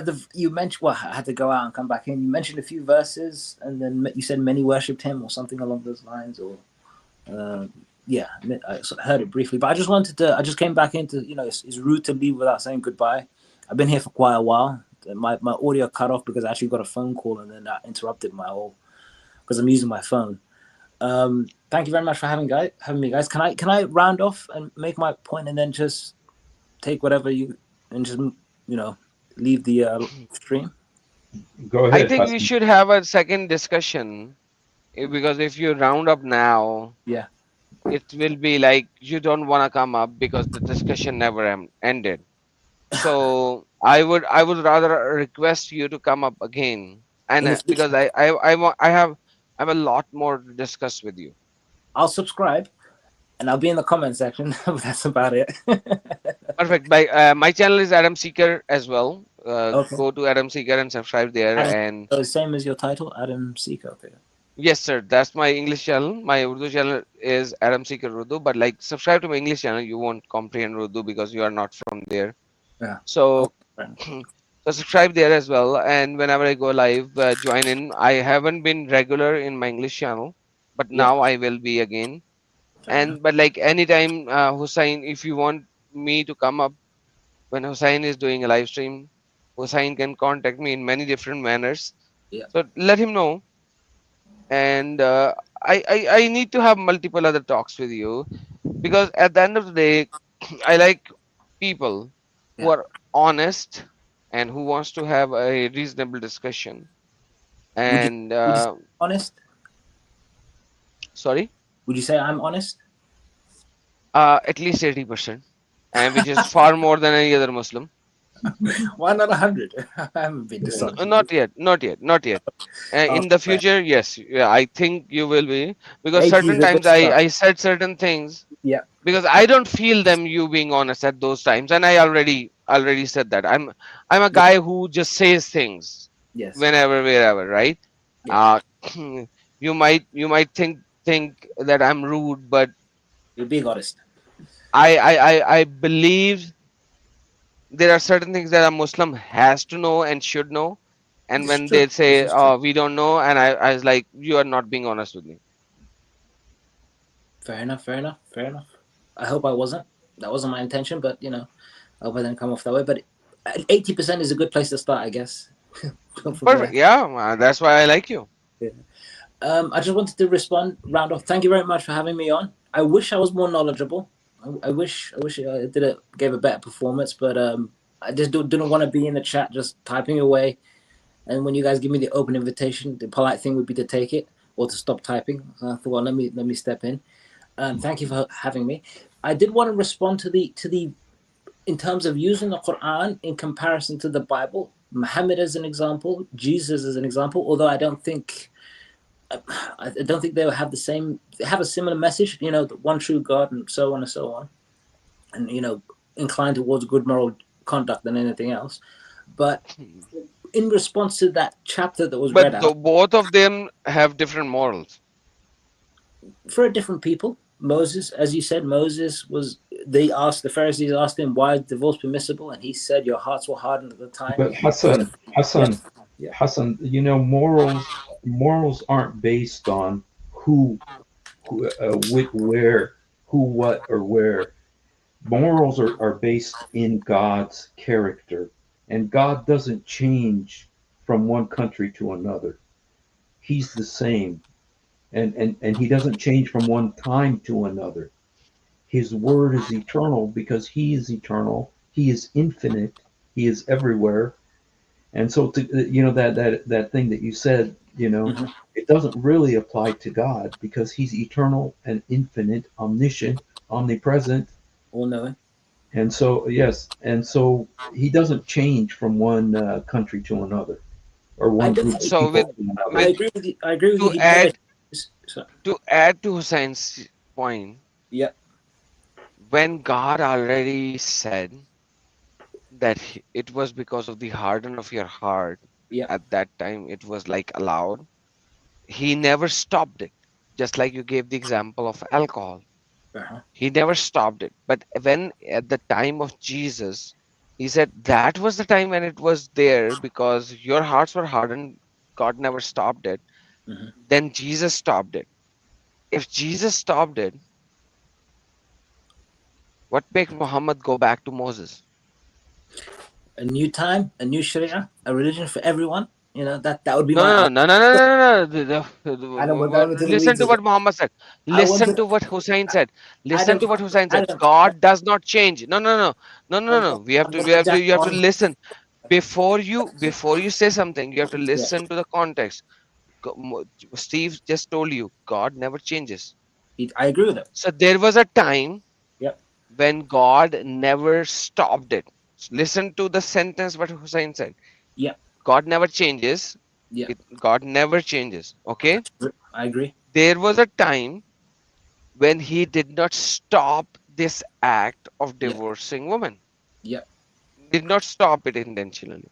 Yep. But then the time came Yep. of Jesus when he stopped it. Yep. Correct? You brought the context. It was read. We saw it. Yep. Yep. So now when it is stopped, You guys brought the context. I didn't bring okay, it. fair enough. Yeah. So now when it was stopped, after that, if Yeah. he allows it, now he's changing it. If God never changes, Yeah. then God cannot go back because he already stopped it. Yeah. Now, I said I agree with you. God never changes. God was always was God. Always is God. Always will be God. But the laws and the prescriptions he has for a particular people at a particular time can change. It wasn't the Jews. No, then the morals of the God can change then. You're telling me that the moral of God changes? Well, at one time, for the Jews, pork is impermissible, and then sometimes No, pork pork comes. was never permissible. Show me when pork Is it was not? permissible. Yeah. It was not permissible to the Jews, but Jesus, when Jesus came, he's the one who said, "It's not what goes inside a man that makes him defiled; it's what comes out of a man." And thereby he made all foods clean. Yeah. And then he So said, God never changed. I feel like God never So changes. now flip this, flip this. Can you read me the verse of the pork being unclean? The same verse has camel in it. Can you show me a verse where Muhammad would say, uh, pork is still unclean, but camel is clean? No, you can't. So let me make it easy for you. When you are bringing biblical theology and doing a contrast with it, Mm-hmm. it is never a good idea because in the biblical theology, things are very, very clear. Mm-hmm. Now, when you actually says that the pork is haram, can you tell me where Muhammad said, okay, there was a time when camel was also haram, but I'm only making pork haram now. Camel is halal. When we talk about, like Susain brought a nice point over here, he never said it is one thing. He talked about everything. He did not say pork. You see the context here? No, I'm missing the context. You're talking about Muhammad, because I was talking about something else. But So That's the problem. We open too many subjects here. But anyhow, Yeah. Let me short finish my. subject is, Let me. Okay, go. On. but like when you are finishing your point, you're trying to put the last point in and then say bye bye. The problem is the last point in is never a good idea, because whenever you bring the last point, you will say something which will go against the base theology. Okay, you can feel free to correct me, and then I'll move on. I already did that. I already did that when I told you that God, when Steve said God doesn't change. I agree with it. You are See, saying God goes back to Mosaic time. It means he's changing. well, he made a particular rule for the Jews, No, and then he he. never. He never. There are 614 commandments for the Jews. Certain commandments are for the for the worship, and then there are ceremonial commandments. Can you distinguish all of them? The ceremonial and the worshipper Oh, commandments well, and the religious commandment. Can you distinguish them? well, let me give you this example. I'm not learned in Torah or Mosaic law, but I'll give you this example. At one point, he makes pork impermissible, and then No, he did not. it does it not say in Leviticus and Yeah, pigs it says are in Leviticus that they are unclean unclean for you. to eat, Yeah, but then he never said they are clean for you. Can you show me when he said they are clean for you? Steve just said it. He said, "Not what goes into your mouth is vile, is what comes out." But Your vile, that's something the like human being being defiled. That's what I'm saying. that. So So pork is the permissible for pork, you as a eating Christian, the is it pork, not? no, no, no, no, no. Listen. Unclean and clean. Mm-hmm. Jesus never said it's clean for you to eat. So you can't eat pork. You can eat pork, but it doesn't defile you. That's what he is saying. Okay, see this. I Can you feel like playing. show me in the Leviticus it says if you eat pork, it will defile you. It refers to it as being unclean for you. No, it doesn't. That's a, see. You are trying to interpret it This is what your it's way. this No, Leviticus once again, it is 7 unclean, to 8. unclean. Do not. No, let me say it again. It's unclean. Do not eat it. Okay. And then it says it will not defile you even if you eat it. Uh, where does the Leviticus says that if you eat pork, it will defile you?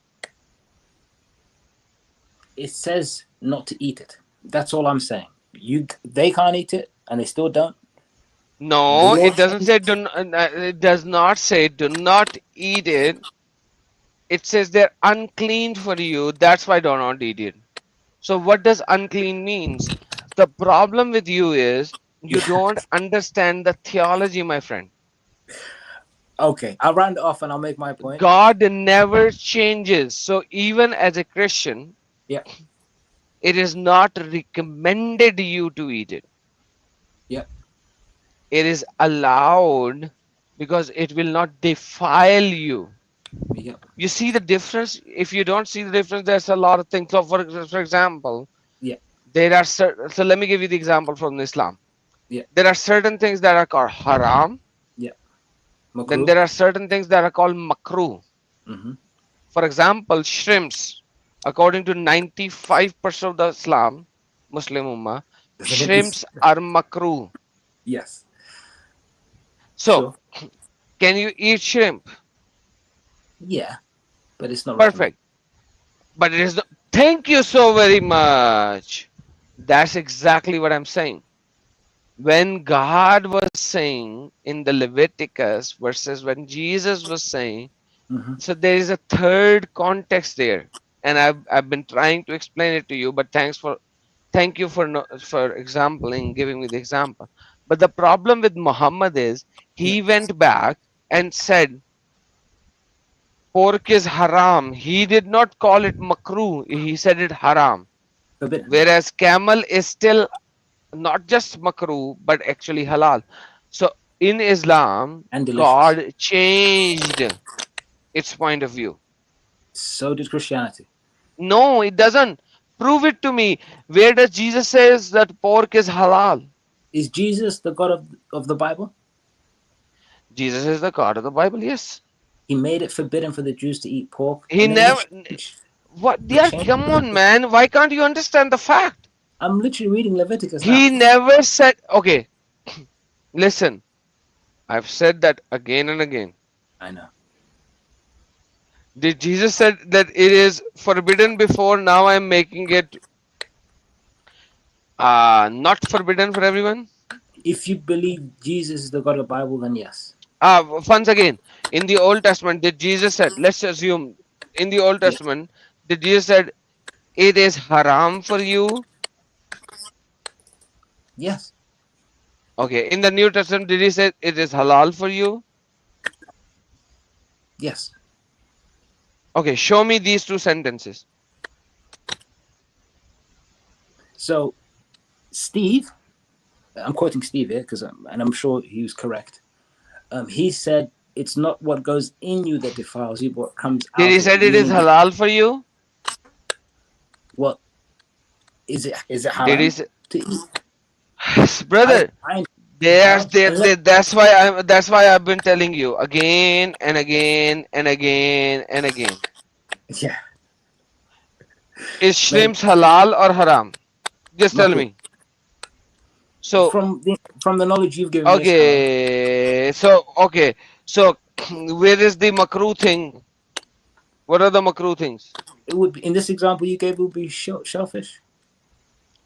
No. What are the makruh things? Uh, I guess smoking. I guess is one of them. No. Were you It talking means Islamically? some Or? things.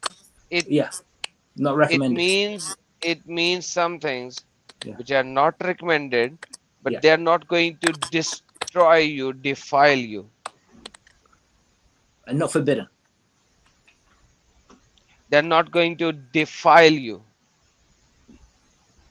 I was focusing more on the forbidden. As far as I'm aware, it's Defile you. Defile you. Okay. So go read the contexts of the yeah, verses. yeah, You have the Google. yeah, Come back to me yeah, when you read them. yeah. Okay. I understand as a Muslim you have to defend Islam. Any But man, brother, and I expect you to defend Christianity as a Christian. and I understand, but basically Islam has so many other problems than these. Mm-hmm. Okay. But for example, your prophet marrying a 9 years, rather marrying a 6 years and then having sex with a 9 year. For example, your prophet raping women in the name of Malk al Yamin and so on and so forth. So many. I don't. For example, your prophet robbing the caravans of the non-Muslims. I think And we might be going into a slandering match here. I'd rather no, I'm not. I'm not. I'm I'd not. rather I'd I'm rather I'm say, I'm giving the very basic things I'd because you rather know I'd rather why? I'd rather say it's been pleasant. I'd rather say my little piece and then just leave and then you can respond to it. It's not going to even be a big thing that's controversial or anything like this. And No, you can I actually want you to study these subjects. That's why I'm saying that. and I should as a Muslim I should be more learned and more studied and So know. do you disagree that your prophet married at 6 years old and had sex with her at 9? Hadith is authentic. I've had this conversation with Christians as well. Perfect. So so I'm I'm not not lying. slandering then. Why would you blame me that I I'm didn't. slandering? I didn't say. Well, I know. I You didn't say it said was that we that. are going into a slandering match. That's just so Can I give bad, you? man. Can I give you the context of why I said that? It was. Okay, please. It was raping, and it was rape, robbing Okay, character. rape. Let's talk about rape then. Oh, Okay. Adam, I want to. Did your prophet? Did your Adam, prophet? Did Adam. your prophet said that I've been here. Muhammad was at the battle of Autas, Adam, I've and been here the for 3 hours The and followers of 45 minutes. Muhammad said, brother, let's because I don't want accusation on me, so I need to finish that. So at the battle of Autas, Muhammad followers came to Muhammad and said, we do not like to have sex with the woman, and while their husbands are still there, captured in our capture camp. Muhammad said, no, Allah allowed it. So go have sex with them. Can you tell me any single woman whose husband is living will have willingly sex with you who captured her? Again, I'd have to look into the context, and then we might go into No, another. there's no. I'll show you. So basically, so it's not slander. So I you tell are you, I tell accusing me you, of something. no. That's not the slander. I'm not saying you're because I'm sure you can Google, bring it up on Google or whatever it is. I'm not saying that. It's more in the case of you questioning the morality of those. Because you use the word rape or grape. I don't know if you can use these So words on I YouTube. just told you at the Battle of Avtas, Yeah, yeah. But then again, Muhammad had followers yeah. who came to him and said that their husbands. Let me show you, brother. Can you show my screen? No. I don't think you're lying. I never said you're lying. Brother Steve, can you show my screen, please? Because he just used the word slandering. I don't slander. No, I this. speak I wanted to with a give. person with integrity, with integrity. I never said The you're lying. hadith has reported on the authority of Abu Sa'd al-Kabri, authority on the chain of trusted word Sahih Muslim. They Yeah, took captives women on the day of Autas who had their husbands. yeah, They were afraid to have sexual intercourse with them yeah, when this words were, and women already married except those whom you have right and possess. And yeah, there's so many I can show you. So yes, uh, their husbands are still living, yeah, and Muslim men yeah, had sex with those women. yeah. That's called raping. This is. Can I respond, Adam? So I'm actually talking to you only, nobody else. When I say respond, can I make my point without interruption? It's just short, like 1 or 2 Yeah, seconds. you can, you should make a response. That's why I'm talking to you. But like that I for me is realize rape. I get that. I get that. You're defining it as rape, and I think this is what I refer to as being slander, because you wouldn't say that about the Bible and whatever context it presents that are very similar to this situation. That's why I I am refer. willing to say every single biblical person Hmm. who took a human female captive Yeah, while his husband is alive and yeah, had sex with him yeah. is Her. a rapist. Can you agree with me? I. The reason I object to that is because you don't believe that. I said, can you agree with me? Let me repeat it. Every single human being Yeah, in the entire humanity yeah, took captive yeah. while while her husband is alive and in captivity of you Hmm. is a rapist. Can you say that? This is the problem, Adam. I think if we're going to debate mode, I think I can't answer that question My because friend, forget debate. I am asking you a simple sentence. yeah, Can you say, a can simple you agree question. with me? Every single human being Yeah, in the history, yeah, whether it's a Christian or a Muslim yeah. or an atheist or an agnostic or a Hindu or a Jew or anybody who attacked somebody, took captives, and their husbands are alive, Yeah, and they had sex with those women, is yeah. a rapist. Can you agree with me? That's your question. Yeah, can you agree with me? Agree or disagree? Like, at least say agree or disagree before I'll you give answer. I'll give you my answer, but you have to accept the question is yours, the answer is mine. Yeah, You choose your but like, words. can you agree or disagree before you give me example? Again, the question is yours, the answer is So now mine. you're running away from the subject. Like, I asked you a simple question. Ask me any question in a agree or disagree, and I will first say agree or I will say disagree, and then I will give you the reason why I agree or disagree. I asked you a simple question. Hmm. Do you agree or disagree before you give your before you give your explanation? Every single person in the humanity, Yeah, while they attack yeah, somebody, yeah, some area, took yeah, captives of the woman yeah, while their husband are still alive and yeah, had sex with them. yeah. Would you call them an immoral rapist? Will you agree or disagree? Again, the question is yours, the answer is All mine. right.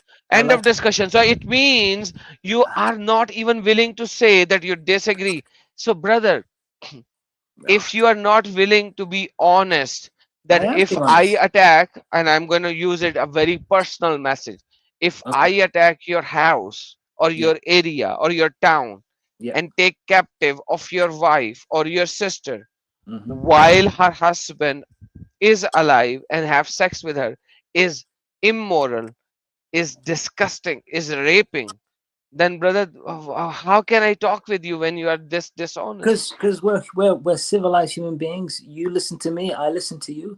The So reason you I have can to first give me the answer whether you disagree or agree before you give me an explanation. can I give you my answer? But before answer explanation, give me an agreement or disagreement. Can I give you my answer? Can I choose Yes, my words? but before the explanation, tell me whether you agree or disagree. Can I give you my answer using my words? See, imagine how you are deceiving everyone I'm while not you deceiving are anyone. deceiving yourself. So tell me whether you agree or disagree. Before you give me the explanation, I'll be quiet. I will not say anything. Do you agree that it is a rape? Yes or no? Before you give me a full example and explanation, and I will be quiet in listening to your example and explanation. Do you agree or disagree? Can It's I a give you rape or not? can I give you my answer? What could I After yeah, you tell me you agree that it is a rape or not, what could I say that would go against agreeing or disagreeing? I don't care, but at least start that I agree it is a rape, and or you say I agree, I do not agree with you, it's not a rape, and then give me the example. Can I give you my answer in the way I want to answer? Yes, you can, but first sentence should be I disagree with it's not a rape, or I agree it's a rape, and then give the example or explanation. I'd rather you choose your words and I choose mine. See, If I could this is why it is a rape for me, and it is a rape for everyone Mhm. in the world. That's But not true. as a Muslim, you can't even say that. This is That's this. As a Muslim, you can't even say. that's not And true. I've spent like 10 minutes with you almost on this Because you won't let subject, me answer almost, them. Because even because you you are don't not even giving me. So tell even me, it's a rape or not? Is it a even rape or not? even by Christian standards, it's not rape. Hassan, is it a rape or not? Every single Christian standard, No, it's not. it's a rape. I can use the Bible. Use the Bible. It is a rape, and everybody who does that in the Bible, it's a rape. Oh, so the God of the Bible ordered rape? Agreed. If the God of Bible agreed to that, he agreed to rape. So can you agree with Oh, me on that, so I agree that the Bible did brother? say Listen. I said if the God of the Bible agreed to that, he agreed to rape. Can you agree with me on that? I wouldn't use the word. Would you use the word rape? No. Can you agree? I said, listen. I'm a Christian. You know that. If You, God of the Bible said to do that, yeah. he agreed to rape. So can Okay. you agree with me on that? Oh, I see. I can agree that the Bible used ordered. Yeah, brother Hassan. Now that is when I get angry. Okay, and I don't want to get angry. Don't get angry, Okay, Adam. We're just so talking. now, so tell me, so Yeah. say it. If even if God of the Bible allowed it, Yeah. said that you can do it, he explicitly allowed rape. Say it. If the God of the Bible allowed rape, if God of the Not Bible allowed rape. If God of the Bible allowed this thing, this thing to then happen, God of the Bible allowed rape. Say it. I wouldn't judge the Bible in that way by Come referring on, to Hassan. How deceptive are you, when man? You're when so Jesus dishonest. when the Jesus says Brother Steve, can you go please click to on Tiger's message?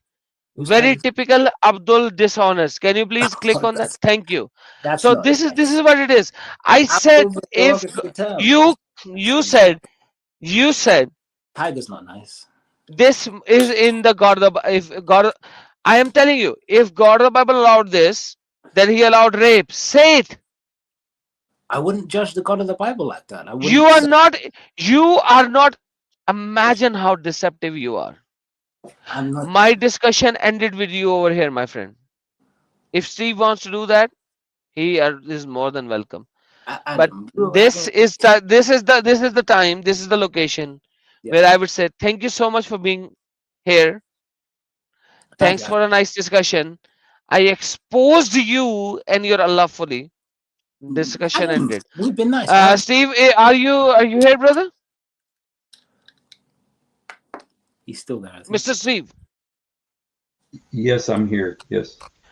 brother, after this 5 minutes of the last discussion, I would like not to have more discussion. I'm gonna be done over here, because if a person cannot even use a crunches of the Bible and say what I've been saying, then there's no point having a discussion with him. Yeah. So I for me, hope it's I done. haven't disappointed you guys. We just have a difference of No, opinion. you exposed Islam and the Quran and your dishonesty. So thank Okay. you so much for doing that. Well, Steve, it's you and him. Okay. Thank you, Adam. Thank you, Thank you, brother. brother. Thank you, brother, for being here. It's really awesome. It was wonderful to have you, and very enlightening, very spirited, and I really appreciate it, man. God bless you, and I also thank you, Hassan, for coming, and Hassan, Yes. if I could just say one thing to you, Yes, sir. it's you're not wanting to see what Muhammad did and what he encouraged. But please think about it, because this is what Muhammad agreed to have people do. And we can't force you. We're not, we don't believe in, like Muhammad said, fight those who don't believe. Fight them until they believe. We don't believe in that, but we plant the seeds, and it's up to you to make up your mind. But you need to really think about what Muhammad did to those women, and the verse of the Quran is very clear. Is very clear, and I know you probably don't think of it in that way, just because you're a decent person. I You're a appreciate it. decent Thank you. person. So when you read that, you think that um, the Quran is decent and that Muhammad is decent, but you really need to read what it says and see that the Quran is really saying what Adam is telling you here. And so, thank you for coming on. And Can I say one thing? thank you. You know what? Thank you, Hassan, for coming Oh. on. And please come again. You're welcome to come again. And you're a polite person, and as long as you're polite, you're very welcome to come back. Thank you. And we had several other Muslims here who were afraid to come up. NW, Hakuk, I don't know about Hakuk Seeker, maybe. Um, She's an ex-Muslimah. Don't worry. yes. And so, anyway, thank you to you. Thank you, Adam. And thank you to everybody who was here. And as always, if you haven't done it, please do it now. Please do this now, everybody. Jesus, help me. Jesus, forgive me. Jesus, come into my heart. Jesus, help me. Jesus, forgive me. Jesus, come into my heart. يسوع ساعدني. يسوع سامحني. يسوع ادخل قلبي. We love you, but much more importantly, he loves you. Thank you, and have a great night.